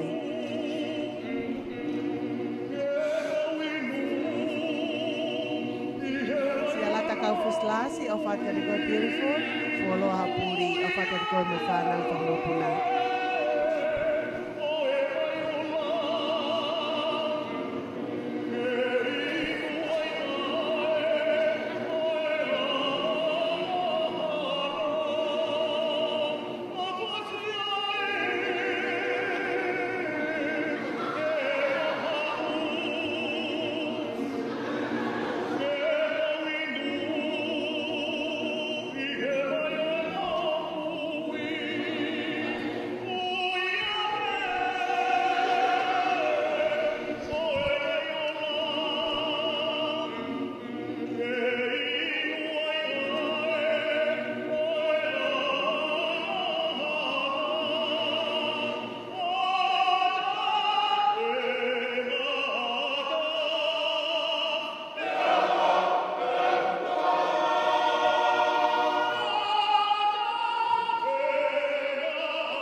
Io koe mawhasia ia.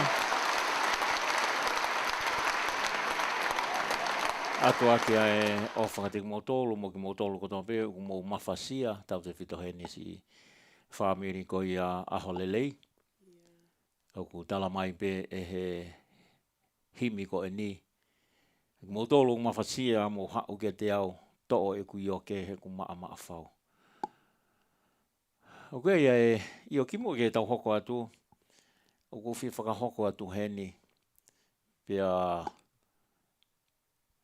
ko tui pe i kai ke e loto lele pe ke alinti. Ko ki mo tolu ai kau followers o e lolo kakala te au, pa pe ke whi unu koula ai Tonga. Mo tolu mo mui mui i ai ma polo kalama, ai whi unu koula ai Tonga, pa pe ke lolo kakala te au. Ko teimi ko ke ota ai ho wheta u e o ato a discount. Ki mo tolu pe koni koe o ku mo mui mui i ai ma polo kalama. Ko teimi te ke ota mai ai ha wheta u ki hao apisia e o ato a discount ni ki a te koe. Ko ngā ke whakahaa ki a honga ia ho mo whakau mai ki he polo kalama koe ni a whi unu koula e Tonga, pe a pe he ki he lolo kakala te au. Ko ki whanononga tu pe ia ke te mo tolu o ku mo hanga o mui mui e ma polo kalama. Ai whi unu koula e Tonga pe a mo e lolo kakala te au. Wai ai ki i hiwa heni a Ramona tau whau ne whau. Ki he Siva International o pe he Siva in the morning, Siva in the evening, Siva International Pisinisi o Tonga. Tokoni ki ho tamasiva. That's a nice song. Nice song. Ko hai tene tari ho ta whainga ta a. No malu i koloa whakatonga. Talatu koe au ata Prince Walla ho tau favor. Ko e tala mai Ramona, ko ki fo i hiwa pēna ki he Siva International. Ai lau i mua se misi au ku whanonga mai matanga. Siva in the morning, Siva in the evening. Siva International, pisinisi ai Tonga, toko nii ki hota masiva. Ko hai te netari hota whaingata a, no malu i koloa whakatonga, talatu koe au ata, Prince Walla, hota favor. Ko tu e maupare fia Prince Walla. Ia Lamona foke tamaiki pe ni e familia o silua ki moana tau whame. Sila pelua. I give you a lot of credit Ramona.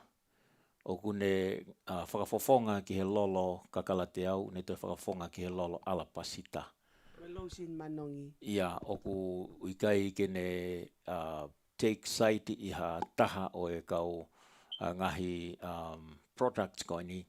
Ka une whakatou tuaki atu pe ai lolo kakala te au, lolo ala pasita pa pe he ki he manongi alaha. Lotion ko ia a pisila mataere. Ko e whakailonga ia o taha u loto tau ataina. Pea ko ia o ku whakawhia ti mo tolu. Ko e lolo kakala te au me lolo ala pasita. Kuna whakatou ngau e pe ki he le tio Vake Tali Folau. Ke whai toko nia. Ai ngahi polokalama ko toa pe i hona whakapaanga mo tokoni ki he pure. Kau maa emeli tofu. Ko ia o ku whakawhi mo tolu lolo kakala te au me lolo ala pasita. Ota me he nau product he oku whakangalonga taa. Kau te pēwha ke Lamona malo ko ahia ai lolo maile tāwani i he wha, ai taulanga mata i tō whe, tō atu ene namulelei pia tō e maa vale atu. Aia whako esta, koe esta te ila masima maire koe whahuia Lamona. Tau wha. Oia tamai e setaita lori e. Malo esta te ila maile, kolo kakala ki ai ofa atu. Mone lau koe si oto lo whātai na e tui me he paki, Ko te kahoa pe hato lo whātai ka oa na a te kahoa hato lo whātai na e tui me he paki. Ai ko mo tolu ko mo mari ko ia ki he paki mo e toi. O ko mo pore aki ho mo lo whātai hange ko ana sekola. Ko e hoa whoki ia o e matapure a Kalaniuwalu ko alusa. O whātu ka te koe ana sekola. pehe foki ki he matapure. Leilani whakatoha video ku heni mo tau tolu, o whalahe te koe leilani, ma loa e whaifatongia, whakatawangi pe, i ke mauha aho o ku whakawha whono i he fia mo tāpua kia eiki, o whātu ke te koe O leilani. wha leilani, malai kau mai. Se tita lorie,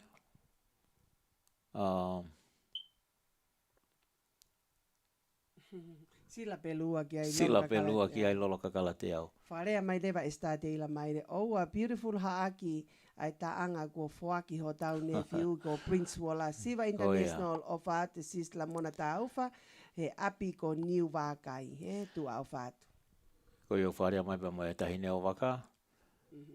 Kai ke e ko... Malolo peita hau tau o whaatu pa pehe whaka Quincy mua whailoa Tonga wha maloa ti whakarea mai pesi mua ko e sisi i pe ho tau longa Lo whātai. lo whātai ka kakala. O ia. Nea ngo pe si ho to lo whātai kana e ko kakala nai tui me he paki. Ko ala keita manu o pangai o ku si whakarea mai ke te koe linsi. O whātua keita. A pehe whoki a huawai maka o whakamalo atu ko e pure eni paka tare kita o e lolo alapasita. A te kumotolu o kumo ota i he lolo alapasita mo whetuta ki hanga tonu hifo ki a huawai maka pe ko lo sela brown. Pe kai ngatai whoki o kui ai ngahi lulu ai lolo alapasita. Ke mo kau hifo ki ai na haware peu ke laki o mau hau pare. Whetuta ki hifo ki a huawai maka pe mo e lolo alapasita. O ko e sponsor ia o ku ne hanga whakapaanga a e tau polokalama ko ia ngahi polokalama i he Vake Tali Folau, le tio Vake Tali Folau. Whakamalo atu Huawai maka e whaifatongia. Lepa holani.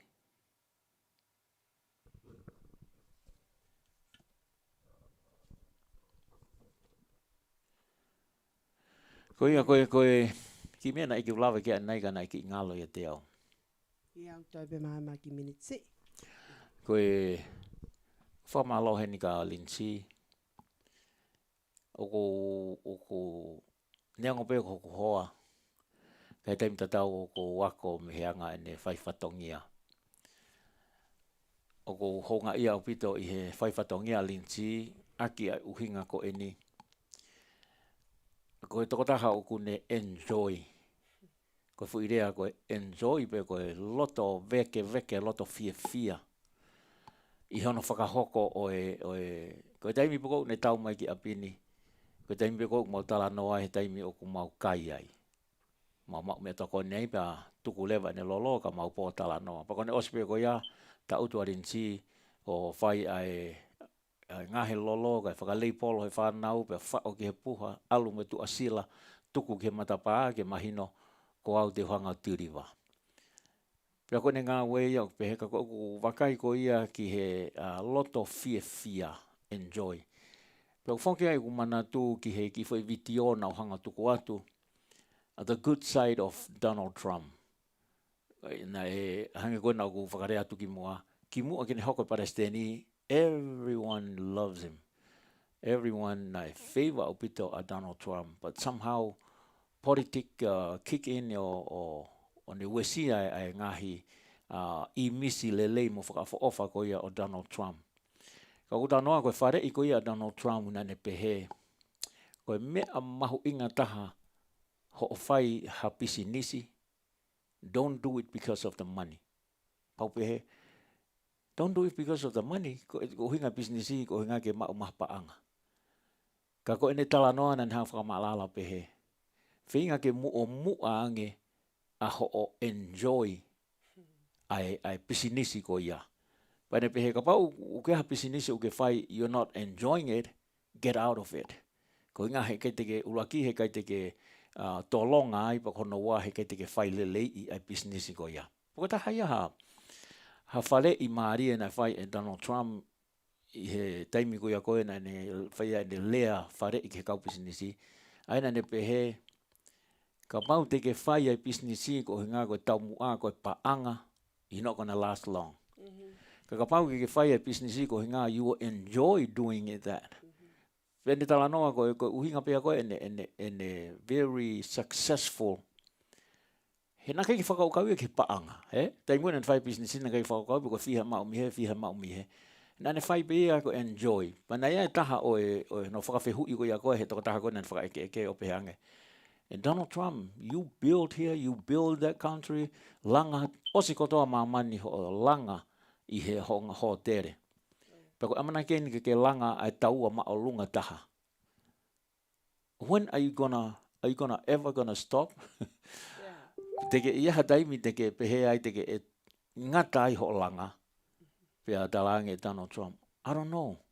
Because I really enjoy it. Wako fia pea au ke ulanga.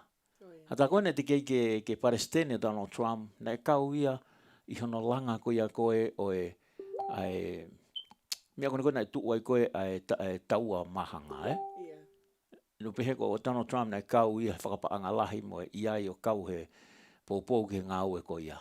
Ki mua ia ke Palestine. Ka koe ne tala noa ko ia, everything you do, if you don't enjoy it, ka pau ka te ke fia I hono whai ngā ue ko ia, get out. Find something else. Pa kone whare ia, ka pau o ki ai hangaue o ke ngāue ai o kai te ke enjoy. Ma wahe koe mea ai o kumi ai mea koe enjoy. Tuange pa anga ia ke toki hau ki mui. Au ne pehe, koe taimi koe enjoy ai ho o whai hangaue pe ko hapisi nisi. Koe taimi koe very productive ai, very successful. Au ne pehe koe pa anga, koe fua ia ho enjoy ai mea o ke whai. Koe tahe e whare I maari e pa ko tui pe mahalo tau waka o toko lahi ai. Koe te enjoy hono whai ha mea. Koe mea maho inga. Pa koe uhinga whakatala noa ko ia ki a Lindsay. Neongo ko hoa. Ka o ko wako e mea lahi ai. She really enjoy doing it. Pa ko tui mahalo koe mea ia o ku nau mawahe ngata ai pe mo e kau whakafofonga o e lolo kakala te au. Because she enjoyed and they see how she enjoyed and they all enjoy it. Mo whaasi o peki he ladies night, they have fun. But mo whakamau ni ia lau ko ia Donald Trump. You got to enjoy what you're doing. Tuange pa ngai ke toki hau mai mui. Pa ko whakaeke mau peka Lindsay, koe whihau mau ai. Ko tama Lindsay, toki mau mai mui. Ka ko usi o koe, o kai kene whai e ia mea ko hinga koe pa anga. Ka une whai ia ko ne o fia pe ia, she really enjoy. Me te me nihi wa o hoa taha ene mohe. Ka o ku te me nihi ko uri fia ne whaka uri. Ka o ku si I whanonga mau pe mo lau ene losario I he ne whanonga he ala. Pa ku te maha koe me ai au si kei tolonga mai ai hoa. Ka ko whakamooni ai enjoy ai ngā wese misi ange ko o whakarea. Pea usi manatu ia ke mo enjoy e ku teikea koe kau tau reka. Pea koe hingoa whoke ki I whare koe ni pe koe kautaha koe ni o ko ouna. Pea mo se misi ai enjoy care. Pea kuisi ai e kautonga ka ko whamalo atu heni ka Lucia Louis Thompson. I he weekendi na e mau mai ai ki client, whe mau ai toko wha caregivers.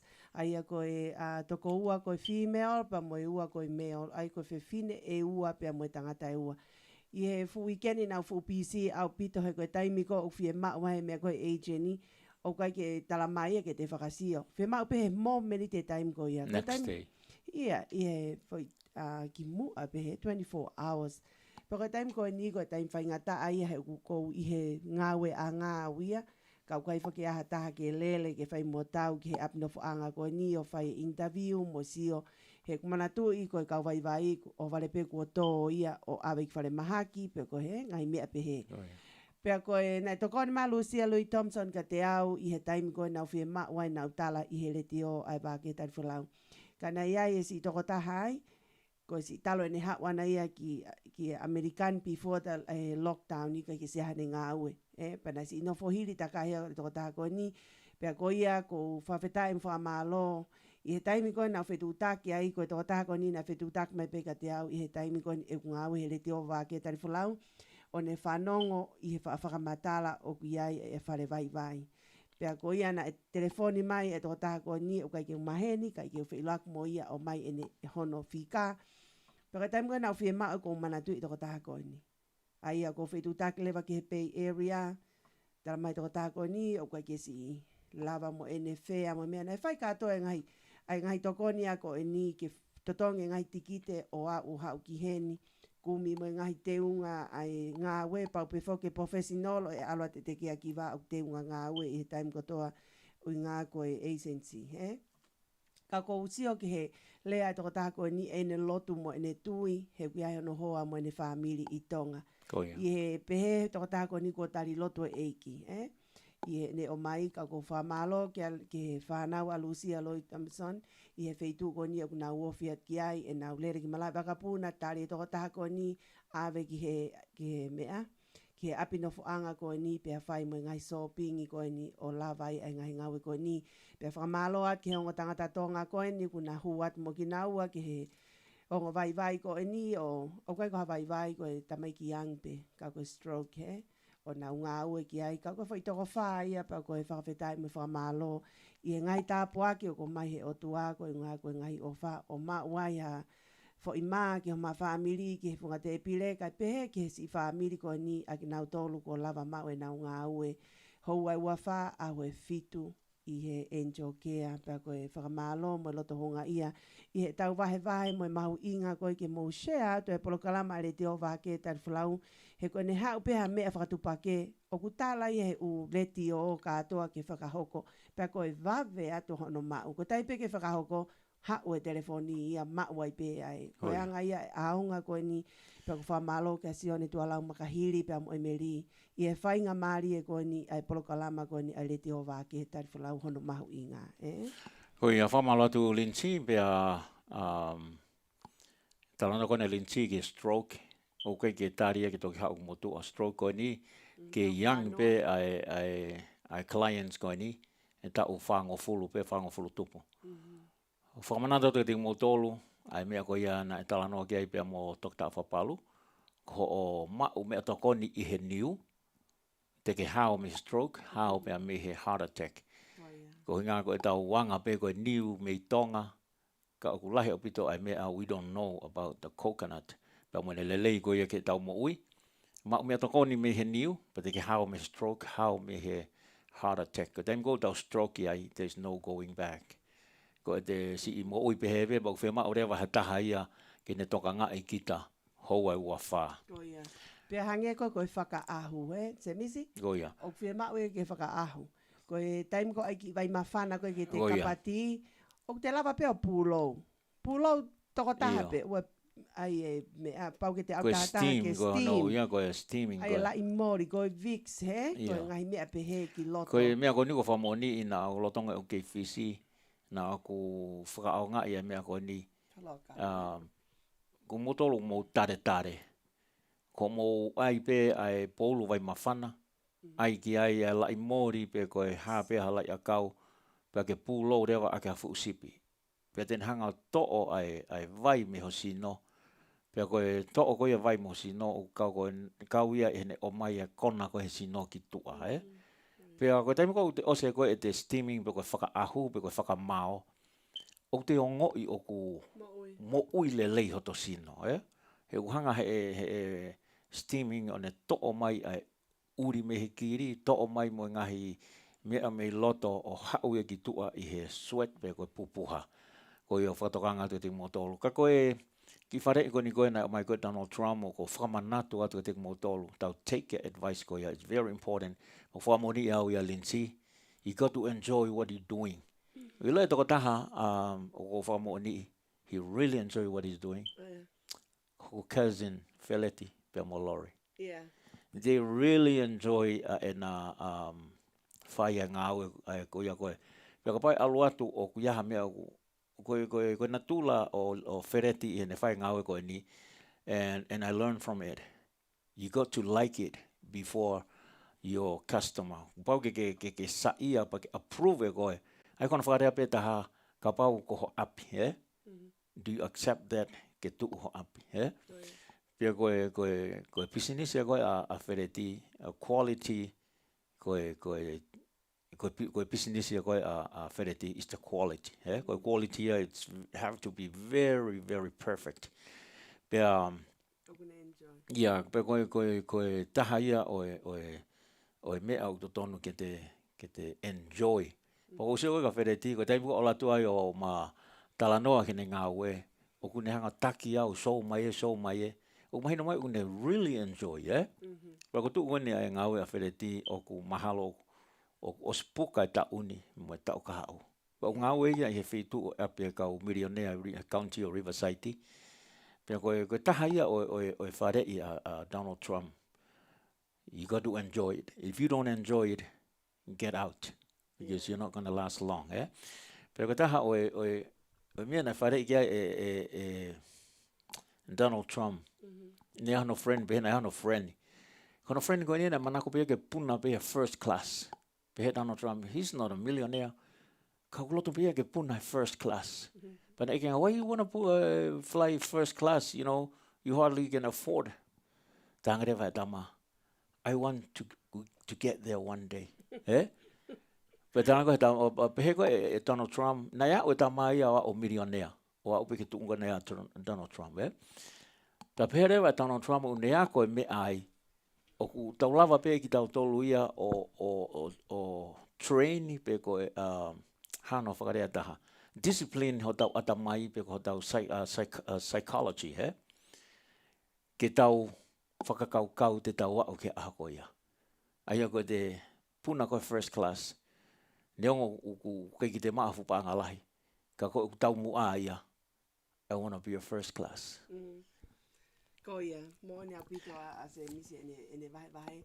Kai hange ko lau se misi. Taim ko na mau e tā puaki I he tā mai ko ni o fe mau ko foi ki aki ba ko toko fa. Ko me kana aloa ke ho ata mai se misi. Ho ako na ki ko ka te au ko e ku foi hanga ko o ave ko e foi tolunge au ko o more ko ni I he ku ofa ta ko ka ia we pa pe o ko me na lau he hoa forget pa ku te I ta fa ki e taha e to e ko me ai o fa ngalo ki tau tolo. Ko te mi ko tau turi mui ai ke whakasisina ta mandu ia e talanoa ko he to hitapu. Ai toko taha ko na ne o ko ki hene pure, Pea talang he ne pure tohi ko te kita o ki au hame, Poko ne hu mai pe ko ia o ma o motu ana ngau nge ne o ange paanga ne whakasisina, Pe ala to e talanoa o au ki hene pure pe to ui hene pure ke hau. Talange na whakamore I koe. Pa ke hua tu pe o ke hanga whakasisina tau taha koe. Koe tau mo ui o ke pe toko taha I o lunga. Ka pau kuia hataha o kune kāka I koe. You know, let it go. Let it go.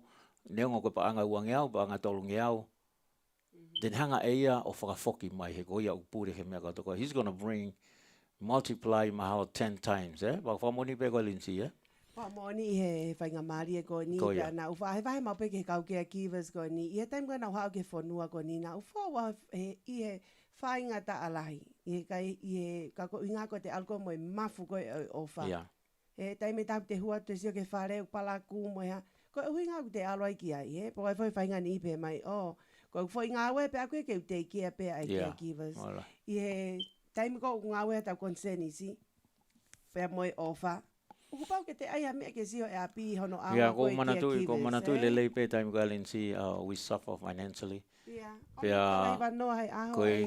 ki wahe nai mau me ai pau tangalin si how we gonna live, you know. But I enjoy. Ka ko mea ko na whakatonga ko alin si ko money ana to hau ki mui.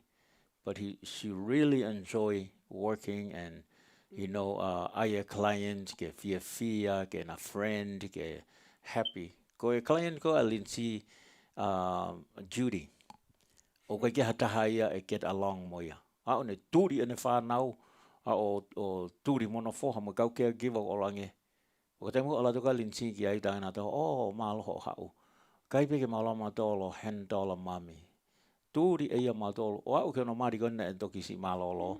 Turi mo ki toa, ola tani sia unau tuu kātoa mai tua. Kai kehe na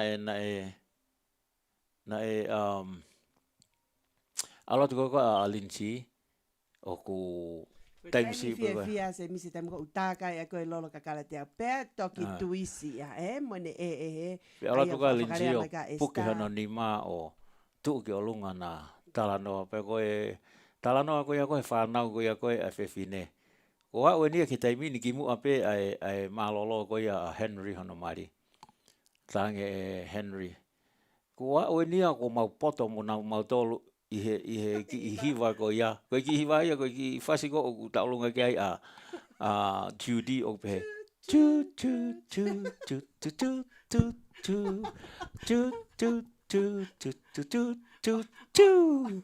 Pero ne huat poko linsi o puka no ni ma. Tu tu tu os kamata hike va e ia mo tau olunga.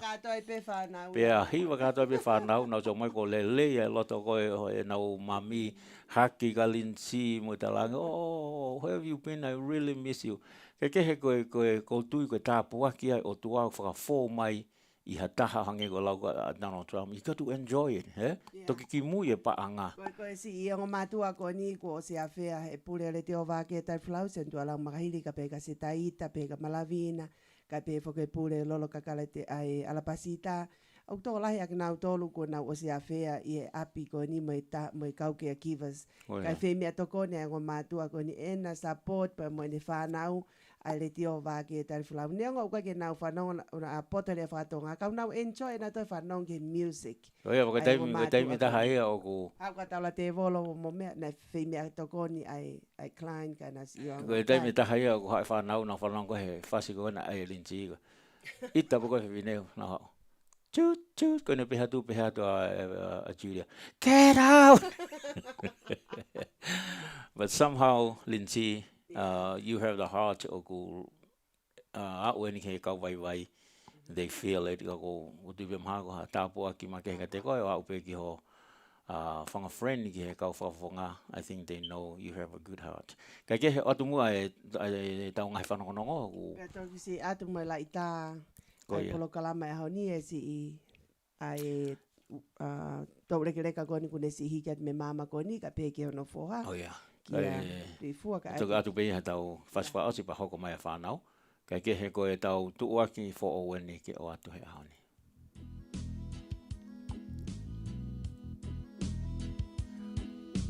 Koe koe fia tokoni trading. Fia tokoni trading. Kore pehepe, fia tokoni komia. O bau ke kai hami pulmasima mo hami sipi. Bea ke pehe loto me. Ke a Tonga mai. Koe fia tokoni trading ia e hoko ai ho misi o mooni. Ko haka pe hao kiki o whia make awe ki hao whamili te matampu te mau diliwa ke ea o kei fresh pe haka kei fresh o ma o kei fresh mali e ko special ko I he taini mihi ko ki panga te au US ki he fuupua moa I kilo e tanima fuu me sipi kilo e wa mo fuu me pulu kilo e wa mo fuu kapa pulu kondeina I au nisi e tawa ko e fie tokoni trading ia ki he fika telefoni whanoa walu ono taha walu hiwa taha hive hiwa fika telefoni whanoa walu ono taha walu hiwa taha hive hiwa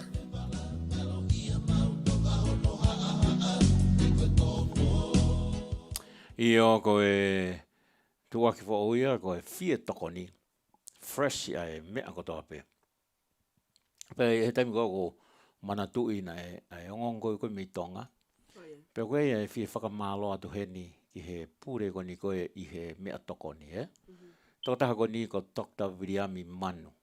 O iloi pe kua hane whekau aki pe mo tani ala manu. There's our oldest son. Hona oldest son ia? Wow. Ko mea ko whia toko taha ko e ni. Ko lahi o ngahi ko loa I Tonga. O kune whekau e kau ngau e o sivi. Pe ko koloa ko ni koe o si expire. O ngai ai tau te whito heni ke kau si ai nau na hanga whetongi ai date. Pe ko e toko taha ko ni Dr. Viriami Langi. Ukai peke toi whakamore more. Alu katoa koloa ko ia ki he veve. Tane fito lahi ai nani ha o cheki ai mea koni koe kausi ai nana ai alu ai o mea kai lahi. Io, o hinga whako na hango whetongi koe leipolo ai date, Pea ki nofo pea atu pe kakau si o kei tika ke expire. Kai toki tala ia koe he uanga, it's too long. However, ai kau ngau e koe ni Dr. Viriami Manu, one whekau whaka auha katoa ai meat he whare koloa, you know? You have to bring new meat. Pagi o mai koe ai kakano I manu fo o. Pea koto kota hako ni o ko fia he ko tui o ku ikai ke ia hatahaya te nehanga o totongi ke whakatawhaaki, E ko first cousin o mele whaiva. Ko ia. Ko whamalonga toko taha ko ni ko ne ngahi polokalama ne hanga whakamatala mai a mea toko ni mo ne tala mai ke kakai tokanga ki he ngahi mea koe me ngahi mea koe. Mo teimi tahana ne whakatokanga mai ke kakai e ngahi mea toko ni ngahi me si aina. Koe ne mam, koe Andia o Losela Brown. Ko ia, ko whamalohe ni ki a Dr. Vriami Manu. Koe atu ke te koe. Ko tui ko toko taha e koe ni o Sveunga ke alu ia minister. I he tuunga koe ne ku iai. Koko peki hene dede, tangata whaitotonu, loea koko Daniela Manu, O te si ope o kei ke iai hataha tene private and totongi paanga. He o kune whai ene ngāwe and talking about enjoy. Te si o kune really enjoy o bito ene ngāwe. E taimi une hanga ai o tuku mai. Ka koe toke tā Vriami Manu. Whakamalo ke te koe. I he taimi ko tōpe u ke rea mai ai he ongongo me tonga. You're doing your job 100%. Tohi ko esta.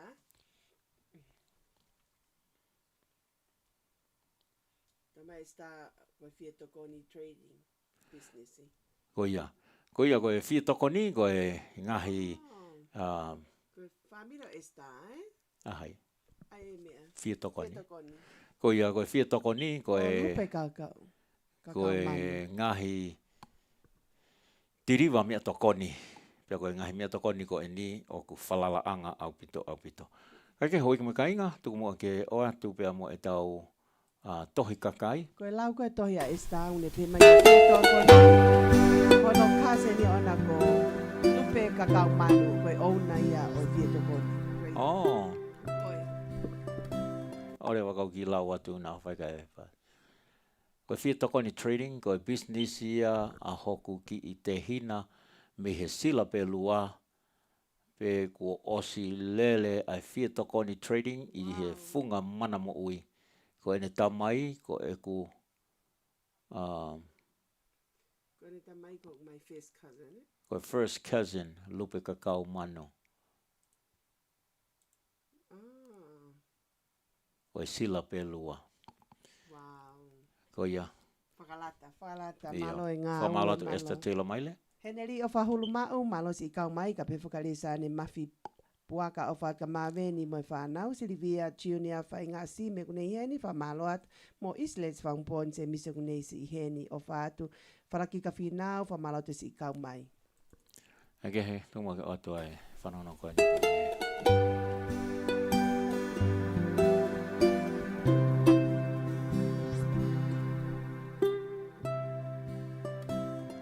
Ka inga tonga o Amerika, ke tau puke whanua ke whakatupulaki ai ka hau o e whanua.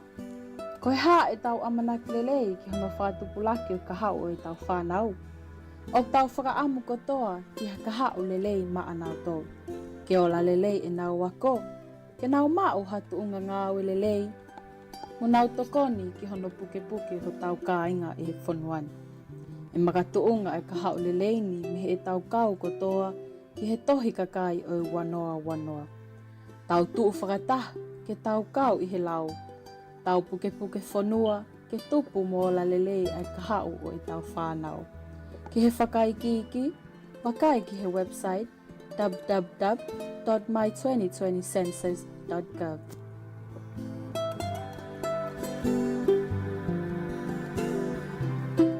Aloha kako o Kelly Irai Shell ke ia. I have seen our communities across Hawaii, the continent, and the world. We are shaping the future of our people wherever we go. Now is the time to be counted in the 2020 census. Census data informs decisions about vital funding to help our families flourish. It is our responsibility to be counted. Census takers are wearing masks and following guidelines for safety. It's not too late. Shape our future. Start here at 2020census.gov, paid for by U.S. Census Bureau. Aloha. I'm Nainoa Thompson. From the Hokulea, we have seen our communities across Hawaii, the continent, and the world. Now is the time to be counted in the 2020 census. Census data informs decisions about vital funding to help our families flourish. It is our responsibility to be counted. Census takers are wearing masks and following guidelines to ensure safety. It's not too late. Shape our future. Start here at 2020census.gov, paid for by U.S. Census Bureau.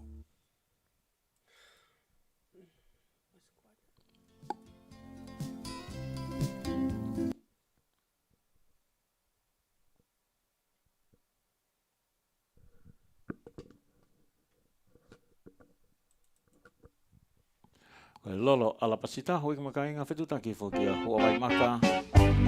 Ota lewa ha o lolo. E ngahi kakala e lolo alapasita.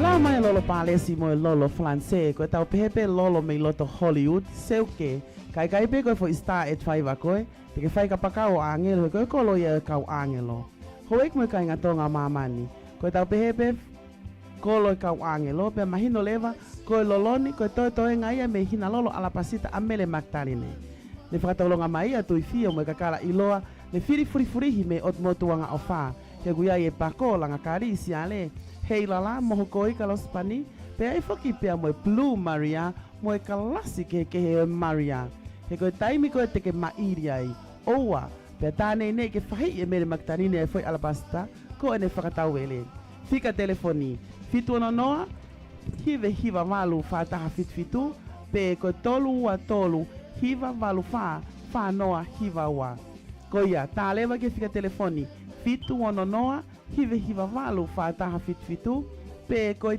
tolu wa tolu hiva valu fa noa hiva wa ko talatu o kusi e kuleaka aku amu atu he kohono manongi tene ave koi ke vava mo mahina pe te ke maali kana si o fetu u pe mo faka isa tau lolo alapasita kiai Iyo lolo alapasita ia Mukatunga na wanga ofa o kulava iyo whakahoko atu e ngahi polo kalama koe ni Kai kehe atu hene e whakamalo heni ki a Dr. Afapalu.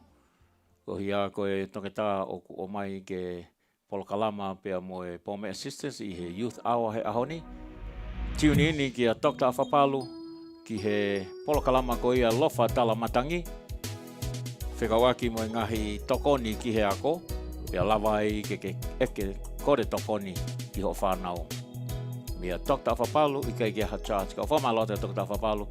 Pai toke tā ko ia o e ahoni. Ko e lofa talamatangi. Ngahi mātua. O ku mauanga sia nai hono whakaukau i ha whaunga ke mauai ha tipiloma ha taha ho whanau na e nofo mihe ako. Pe o kuke o sia nai koe. He kai ke lelei pe futo lalo a si whainga whakaako a ho whanau. Mo kau mai rewa ki he polo kalama lofa talamatangi. I he fiafi pule lulu katoa pe, me he ono e fiafi ki he hiwa e fiafi, taimi a i tā. Ka ke whakatu a melia rewa koe, ki ha mea o tau he fuuteri o iako. Ko e polo kalamani, tene to'o mo tafi ho o ongo sia whakaako, ka e lava ho whanau ke nau fua kautu, mo nau ngahi tipiloma, ki a kaha urelei ai whamiri, siasi, pia moe whanua. Io, kau mai ki he lofa talamatangi, me he reti o Vake Tali Folau, ke tau wheringi aki, mo ngau e whakataha, ke langa e tonga katoa pe i tonga eiki, pe i he tapa pe o i kolo pe. Whapapatu, awhapamu. Ko i o toka tau whapalu, tiuni ini i he aho pule lulu, he nima e fiafi, i he polo kalama ko ia a lofa talamatangi, o whamalo toka toka tau whapalu, ko e amanaki e ni ke hoko mai a whanau, pa sori atu, whatonga iha ke fuwawe pita lere taimi, o taimi ke hoko mai a whanau.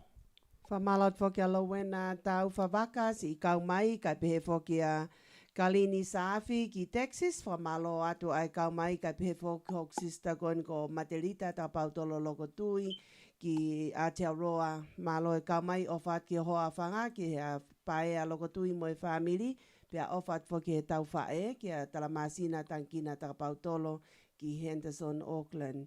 Malo si i kau mai o whalahiat ka pefo ka ana vea safi wha malo atu ai kau mai. Malo si lua ki moana i lai sane mafi puaka malo e kau mai ka pefo ka lo peita i he kau mai o whaat ka ki moutolu mo e loto honga i ha mushea ta pokalama.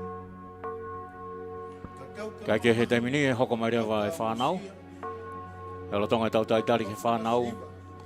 Ko ngahi ata e ni o tu i fua aho lelei. Pia mo anau aho lelei. Whae na mono fohag na si i. Folau hola whakataha pe e taime taha.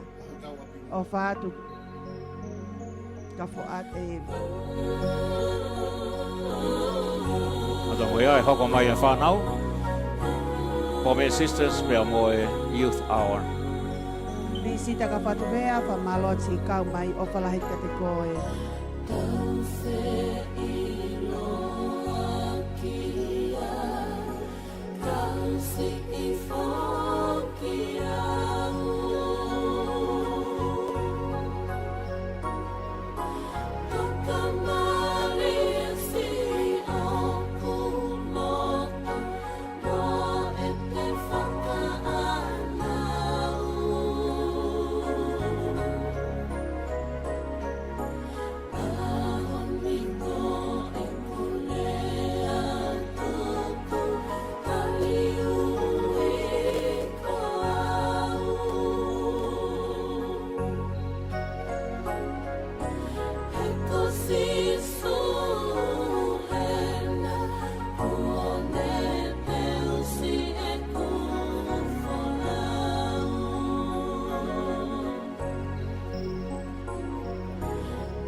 I started receiving.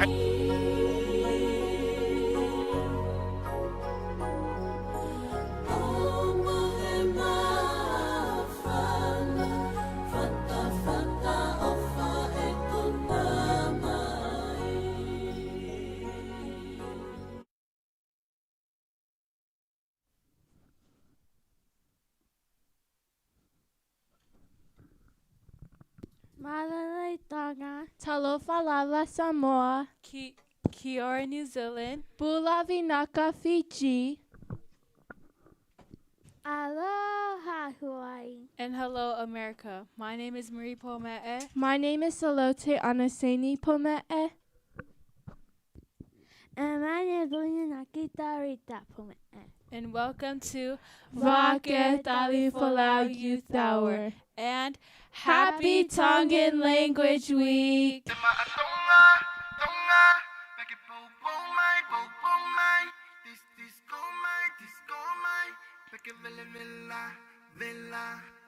Good morning to Lucia Louis Thompson. Thank you for joining our radio. And Ofa Atu.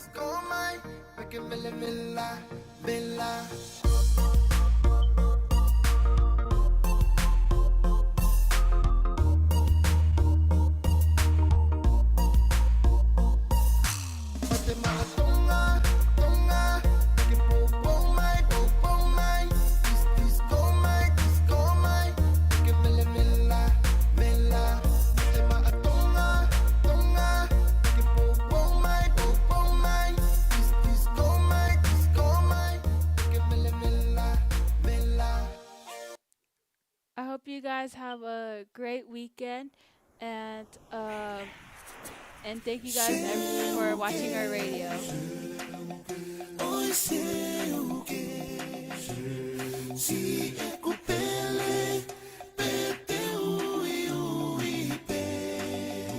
Hi Seymour, thank you for joining our program, and Ofa Atu.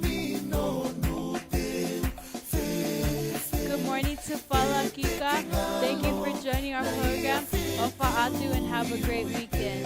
And also good afternoon to Alamani. Thank you for joining our radio. And Ofa Lahiatu. Seymour.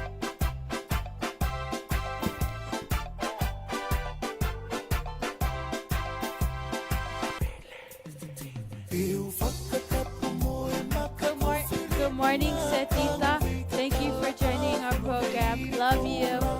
Also, good afternoon to Fonuku. Thank you for joining our radio. And Ofa Lahiatu.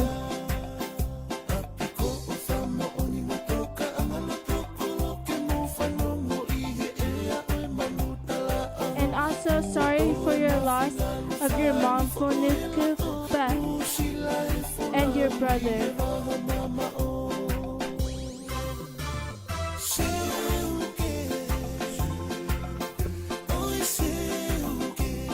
Good morning, Simua,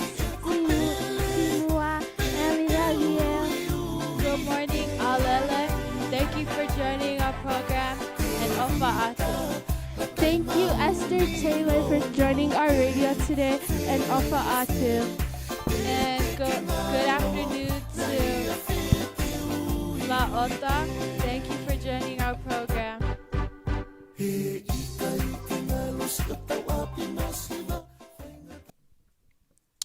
Okay, so today we are going to be interviewing Dr. Scott Fernan, and he's a professor in law and educational leadership.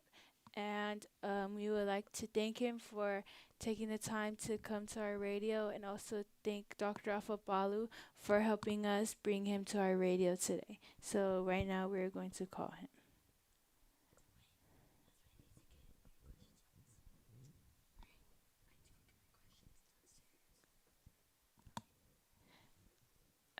We will play a song while we get ready and call him.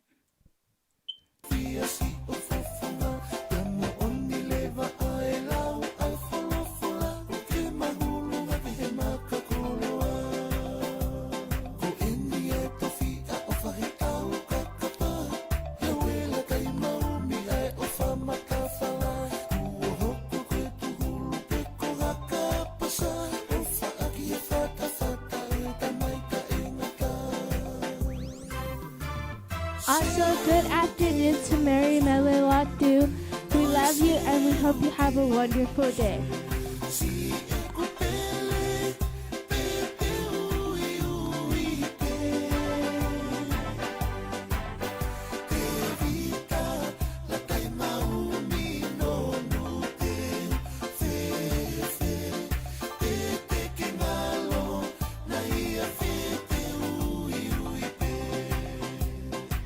Good morning, Leilani. Thank you for joining our program, and Ofa Atu.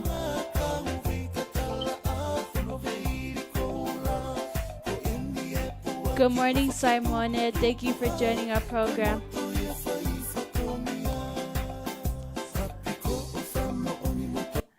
Okay, so now we are ready with our questions and we are going to call Dr. Scott.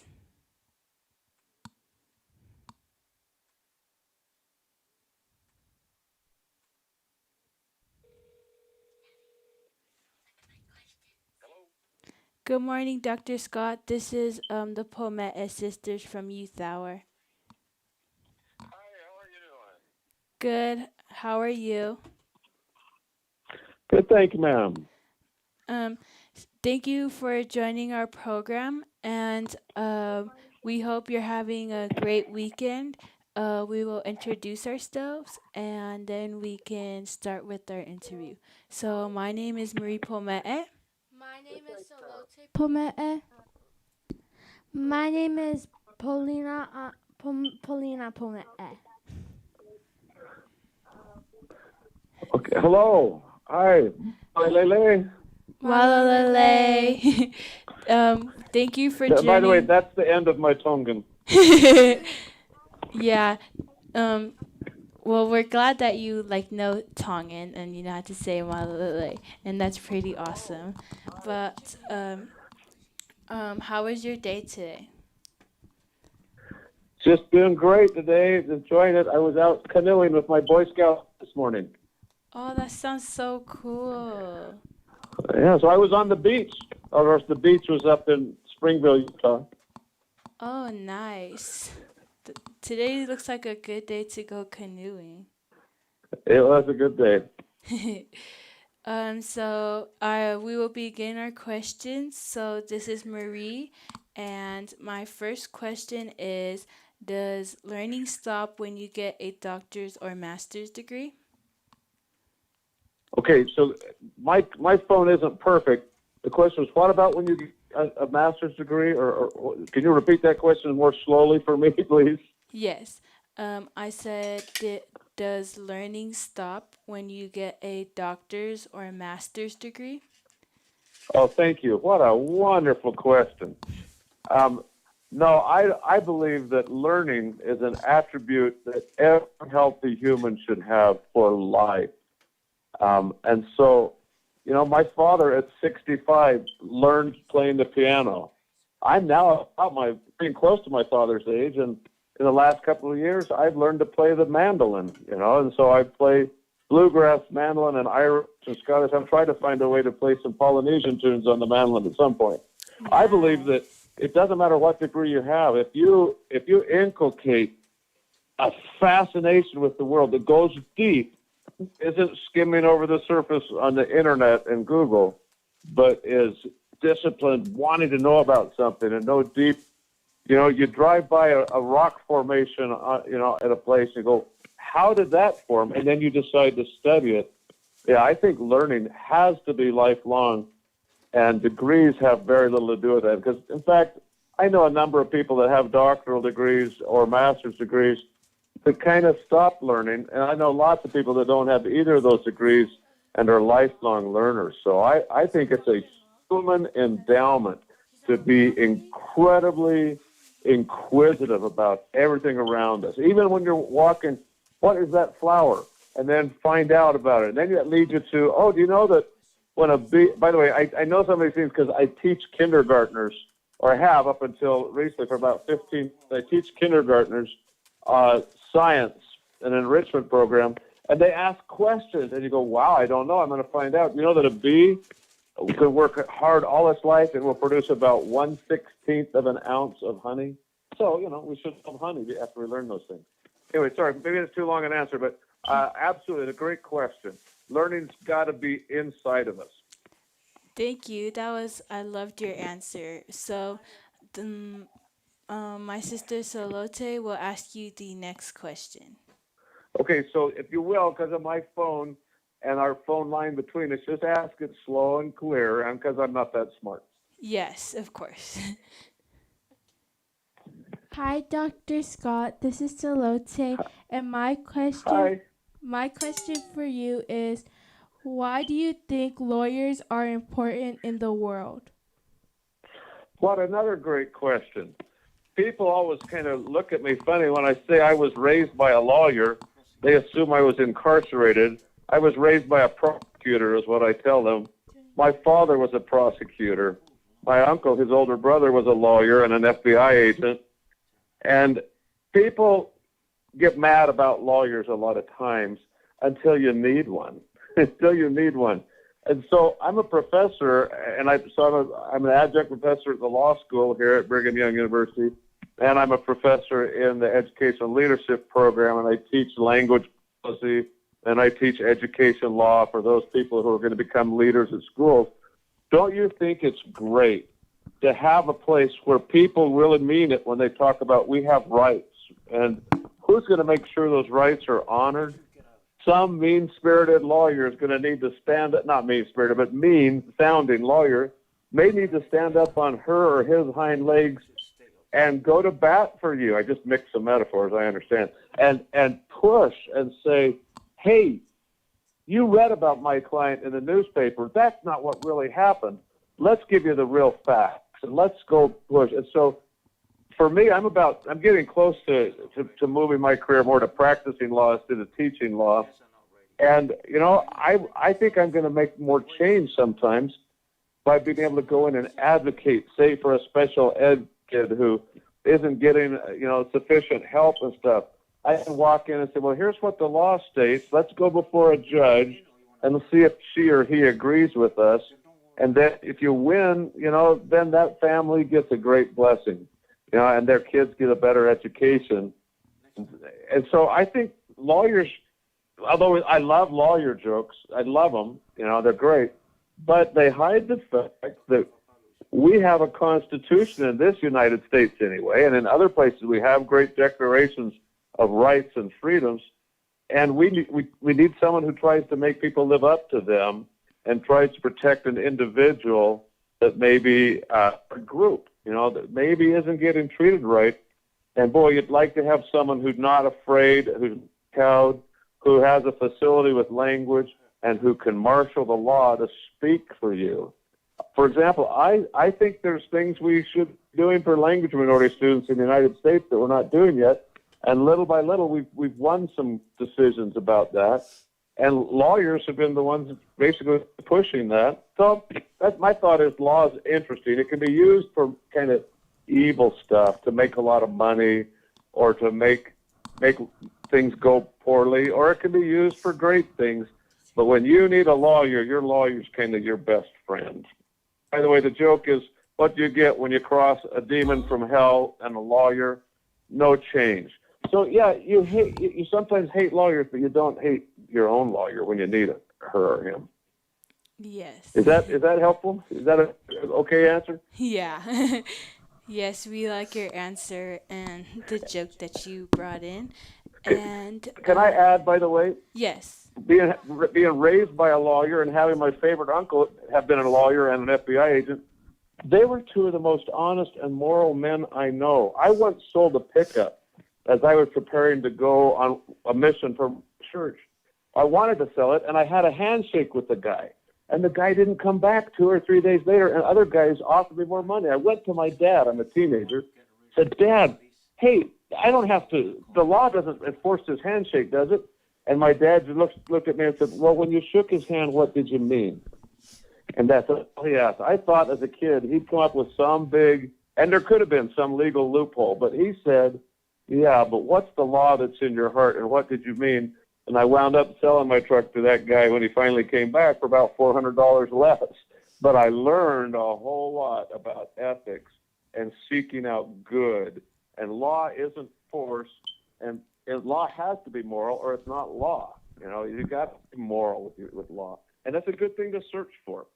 Sorry, go ahead. Yes, thank you for your answer, and we really like that you're sharing your opinion. And my sister Paulina will ask you the next question. Okay. Hi, Dr. Scott. This is Paulina, and my question for Paulina. you is, are you a prosecutor or a defender? I'm a professor is what I am. So I teach I go to the gates of heaven and they say no lawyers will come in. I say, oh, I'm a teacher. So I teach law students right now. And I, by nature and experience, have been a judge. But by nature and experience, I represent people. I like to be a defender. Now, when I first came out of law school, I was offered a job as a prosecutor. And I would have also, half the time I would have represented a school district, and half the time I would have been a prosecutor. And I just didn't feel comfortable using what I thought was good skills to put people behind bars. Someone's got to do it, and it's okay. But I just thought, what if I accidentally put someone behind bars? So by my very nature, I want to represent someone. I want to make sure that their story gets out. And I want then a jury or a judge to decide whether he's guilty or not. I don't want it to be a decision whether or not they can get a lawyer to take their case. That's why we defend people that look like they're guilty or maybe are guilty. You don't want lawyers to decide the case by saying, no, I'm not going to take your case. You look guilty to me. We want it to go forward and really, level-headed citizens decide whether the police have provided a good enough case or not. But don't make the lawyers decide because they don't represent the rest of it. So in my case, by nature and a lot of experience, I like to represent people and defend people.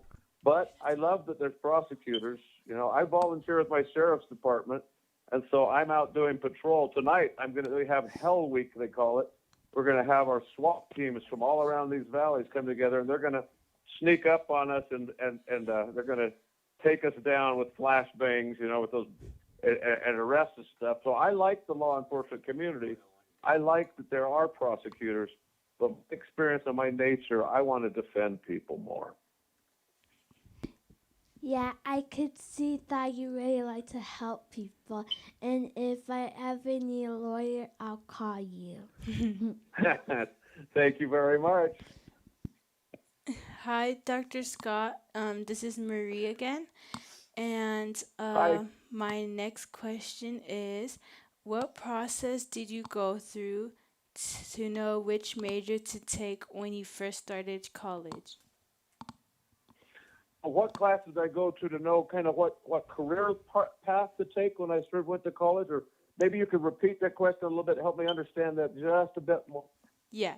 So what process did you go through to know which major to take when you first started college? Thank you. It's just I'm having a little trouble hearing all that. So if I understand the question right, is how did I decide to do what I want to do? How did I decide what to study? And I think that's a great question. I say first, especially if there are younger people listening, you may not be loving high school, and I didn't love high school, but you might be loving high school. That's fine. But I got to tell you, college can be 100 times more fun. Find yourself when you go to college, you don't have to be in school all day. They're not there to be, because you have to be there, and you get to pick what you want to study. And so the process is, for me, it was what are you good at? What are you fascinated by? What do you think will make the world a better place? So I actually went, because my dad was a lawyer, I knew I was going to eventually go to law school. But by the way, I didn't do that well in high school because I didn't like high school. I loved my coaches, and the few classes I liked, I got A's in, and the other classes, I was too immature. I kind of got bored. But I still kept reading and keeping myself educated, which helped me get good test scores to get into a good college. But the process for me was then I started taking my general classes. I started looking at people I respected. I thought maybe I wanted to become an FBI agent. My dad thought maybe he wanted me to become a tax expert so I could become a income tax lawyer in his firm. So I started accounting, which I found interesting, but I didn't really find it fulfilling. So I sort of started. And then because I love the outdoors, I thought, I'll be a geology major. And I loved that when you had all the campouts and the field trips and scuba diving or whatever. But then historical geology wasn't as interesting to me. I wound up getting a degree that broadened me and had me read deeply and prepared me for law school. So for me, it's what are you fascinated by? And I always said to youth, remember, I've been a professor now for a lot of years, it's the most expensive money you'll ever make if you pick a job because it pays a lot of money. You got to pick something because it makes you excited to get up in the morning. That makes this fascinating. I love being a professor and teaching my doctoral students or teaching my master's students or teaching my law students. Just yesterday, I met with a bunch of law students and doctoral students because we run a journal, an academic journal. And I had a blast meeting with them. I have a privilege to do stuff I would pay to do, and yet I get paid. So I think look for what you love, look what you think might make the world a better place. Yeah, recognize what skills you have, but also recognize your skills can grow. And then, do something that will lead you to a job or something to do with your life. It doesn't have to be a career. Something to do with your life that you'd pay to get a chance to do. That was my process, and I went through a number of degrees to get there. But I also kind of loved school, and it's when I got to college. I hated high school, loved college, and maybe went to college a little too long, got a little too many degrees perhaps. But it was looking for something fascinating, something that you love doing. But don't pick the highest paid things because somebody else is making money at it. If that's not your gift and not what you're fascinated by, it's going to be really painful, and it'll be hard to be really excellent at it. And it just so happens, by the way, when I got out into law, I was always fascinated by education, and so I went into the practice of education law. Turns out it's a high-paid field if you do special ed law and things, but that's not why I picked it. So we all need to just pick what carries us forward with joy every day. Is that helpful? Yes, we love your answer. And yeah, we just learned what you said, like to do what you love and not do something that you wouldn't want enjoy. So we're definitely gonna take that in advice. And Zalote will ask you the next question now. Okay. Hi, Dr. Scott. This is Zalote again. And my next question for you is, what do you think is the most hardest part of being a professor of law? Okay, what part of being a professor of law? What is the hardest part of being a professor of law? Well, let me just answer that. That's a great question. So Malo for that question. Malo Pisa. That is a great question. Let me do what politicians do, and I'm going to answer what I want to say kind of around that question, all right? By talking about being a professor of law. The wonderful thing for me about being a professor of law, the hard thing about it is you can be objectively wrong, so you can teach your students and they can be wrong. If they say that, a certain law says one thing and it says another thing, they can be wrong. And so now you have to be careful about how you teach them without breaking their spirit. Other things are talking about theories and whatnot, and no one's going to be objectively wrong. It's a matter of opinion. You get wrong when you're a professor in the law, someone loses their house in a lawsuit or someone goes to jail. So that's one of the challenges. Law has normative force. The law can come in and arrest you. The law can come in and take your house because you lost it in a lawsuit. The great thing about law, so if I can put that together and being a law professor, is that unlike some countries, some of which I've lived in, you don't have to be afraid of the police, although I know we have the Black Lives Matter movement and those challenges. So I say this carefully. I just say in general, we aren't afraid of the police in general, although some of us do have reason to be worried. I understand that because we have these constitutional rights and we believe in law. And when we had in the United States founded a country that didn't require that a king set law, or in the case of a lot of places, someone anointed by God set law, or even someone who was in other countries and in ancient times himself, is almost always a him, but sometimes a her, him or herself a demigod. But we decided with the founders that law itself could rule. And law and the right to rule could emanate from the governed. The sweet and special thing, and also the hard thing about that is, well, now you have to decide what's good and what you want to have as law and what you want to honor as law. And so the great thing about being a law professor is you get to have those discussions with your students. The challenging thing is then you have to test them, and they better understand the Civil Rights Act of 1964 or the Individuals with Disabilities Education Improvement Act, and they better understand in it, and they can be wrong. And so there's a lot to pull together, but so much of it is what's right and deep in your heart. So it's both hard and easy in some ways, but it's fun, and it really matters. Does that help? Is that a good answer to what you're asking? Or follow up if you need me to answer more? Oh no, that's fine. Yeah, your answer is great, and it sounds like you really love being a professor. Yes, and Paulina's going to ask the last question, and this is our last question. Yes, sadly. Okay. Hi, Dr. Scott. Hi. This is Paulina.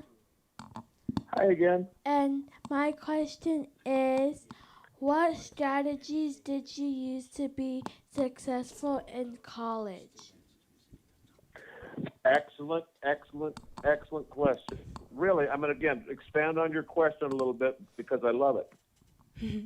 What makes anybody successful in learning, but especially that rule-bound and policy-bound path that we take through college? What makes you successful? I have a friend that people on this radio station know, Dr. Afapalo, who I was on his doctoral committee, and I know others, especially Pacific Islanders I know. One of the greatest things that makes you successful in college is, A, you never give up. B, you ask people when you don't know. And C, you have the humility to say, I better study this some more, instead of getting mad and saying, well, they aren't going to let me in the gang, they aren't going to let me take this class well, or I'm not going to get a straight A every time. You just say, I am going to keep working. So it helps if you, especially those of us whose parents didn't go to college and don't know ways to tell us, it helps, A, if we let ourselves not be afraid to be wrong. Nothing wrong with that. Nothing wrong with getting a bad grade in the class. What's wrong is if you just don't bounce back and keep striving and keep trying. And I'm serious about this. There's research behind this. Make friends with one or two of your professors. Research shows that those students who know their professors by name and will come and sit down in their office sometimes and get mentored, they persist all the way through college and they are successful. And professors like that. They don't mind. I'm never bored by a student taking up my time. That's what I live for. And then they hear from me what I care about, especially if it's someone teaching your own class. Kind of get to know how they think and understand them a bit, and you get to know them. You'll want to work harder for them too. And so I suggest find somebody who's been successful, then ask them questions. Find some upperclassmen, sophomores, some juniors in the college who may be like you or not, and ask them questions about how'd you pick a major, or did you take that algebra class? How did you make it through that? You might find out they got a tutor or whatever. So it's about attitude. It's about believing you can do it. It's about believing that no matter what anyone tells you, you're smart enough to make it. Because some people, when they first get slapped down with a bad grade or get slapped down by something someone says or whatever, some people accept that and sort of slink away. Pacific Islanders in general, I know it's a stereotype, but it's my general experience. They tend to say, oh, well, I'm going to see if you're going to have to prove to me that I can't do this, and they'll come back stronger. And I've seen that with my Tongan students. It's something challenging or difficult happens in their college career, sometimes before they get to me. They'll say, oh, you're going to have to prove to me that you can hold me down. And they'll come back and do more. So I think it's attitude. I think it's look for a mentor, one or two or three. Look for other students who understand it. And here's the long-term thing. I really believe it. Instead of worrying about what's going to be on the tests, instead of worrying about what the professor thinks, it would be, wow, this subject matter, this is fascinating. use the professor to kind of guide you exploring it. And if you have weird questions, ask them of the professor. Professors tend to like that. That shows you're thinking instead of being slavish. You're just going to be on the exam. Try to learn. Try to focus on that and never give up when weird things happen in college, okay? Yes, thank you for your answer. And we actually have one more question. And it's how did you meet Dr. Afopalu? And how did I what about Afopalu? Meet Dr. Afopalu. Oh, well, he was a doctoral student in our doctoral program, and I was on his dissertation committee when he wrote his dissertation research. In fact, he was in a class, if I remember right, where I was teaching research methodology to the doctoral students. Then he amplified on some of the research we did about people that dropped out of high school, and he studied how and why they drop out and how and why they can be successful. And that's where I met him. And he's a great example of someone who was a great learner. And I offer him to you as a good example of how to be successful in college, how to be a great learner, and how to not be brittle, easily broken. You ever heard the saying, blessed are the flexible, for they will not be bent out of shape? So be prepared to just bounce back from things. And by the way, as you prepare for college, there's another little dirty secret. If you really want to do well in college, get in the habit of reading. Just read lots of things widely out of interest. Get deep literacy. Don't just get facts off the internet, but read fascinating things and read all the time. And that really prepares you for college and for thinking and for your professors finding it interesting. So Dr. Folau I met because he was a great doctoral student. Thank you for your answers. And yes, Dr. Afopalu is an awesome person, and he's always been helping us in school and outside of school. And we are blessed to have him, and we are blessed to be able to interview you today. And thank you for taking the time out of your day to let us ask you some questions. We hope you have a great weekend, and mahalo. Well, mahalo to you. It's been a great experience. Good luck with you. If you're ever at Brigham Young University, pop in and say hi. So take care. Nofo'a. Be good. Bye. Thank you, Thank you, Dr. Scott, for letting us interview you today. And thank you, Dr. Afopalu, for bringing Dr. Scott onto the radio. I hope you guys learned something from Dr. Scott. And we hope you guys have a great weekend.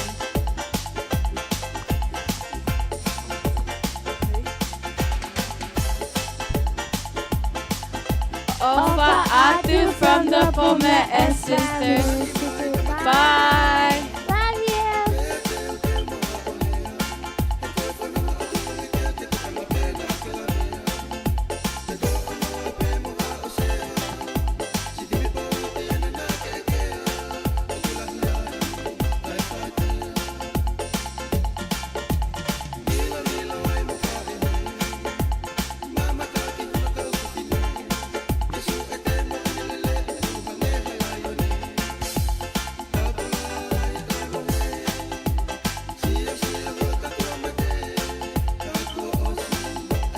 By Lucia Louis Thompson, Ofa Atu, and by Esther Taylor, Dr. Afopalu, Mary Melilatu, and Sethitha. Thompson, love you. Hi, Esther Taylor, Myla, love you. Hi, Sethitha, love you. Hope you have a great day.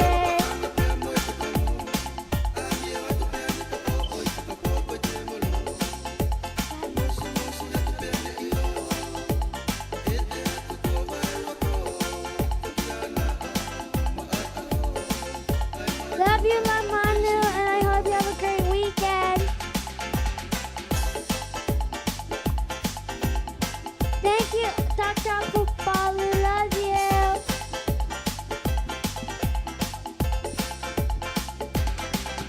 Tonga Vake Tali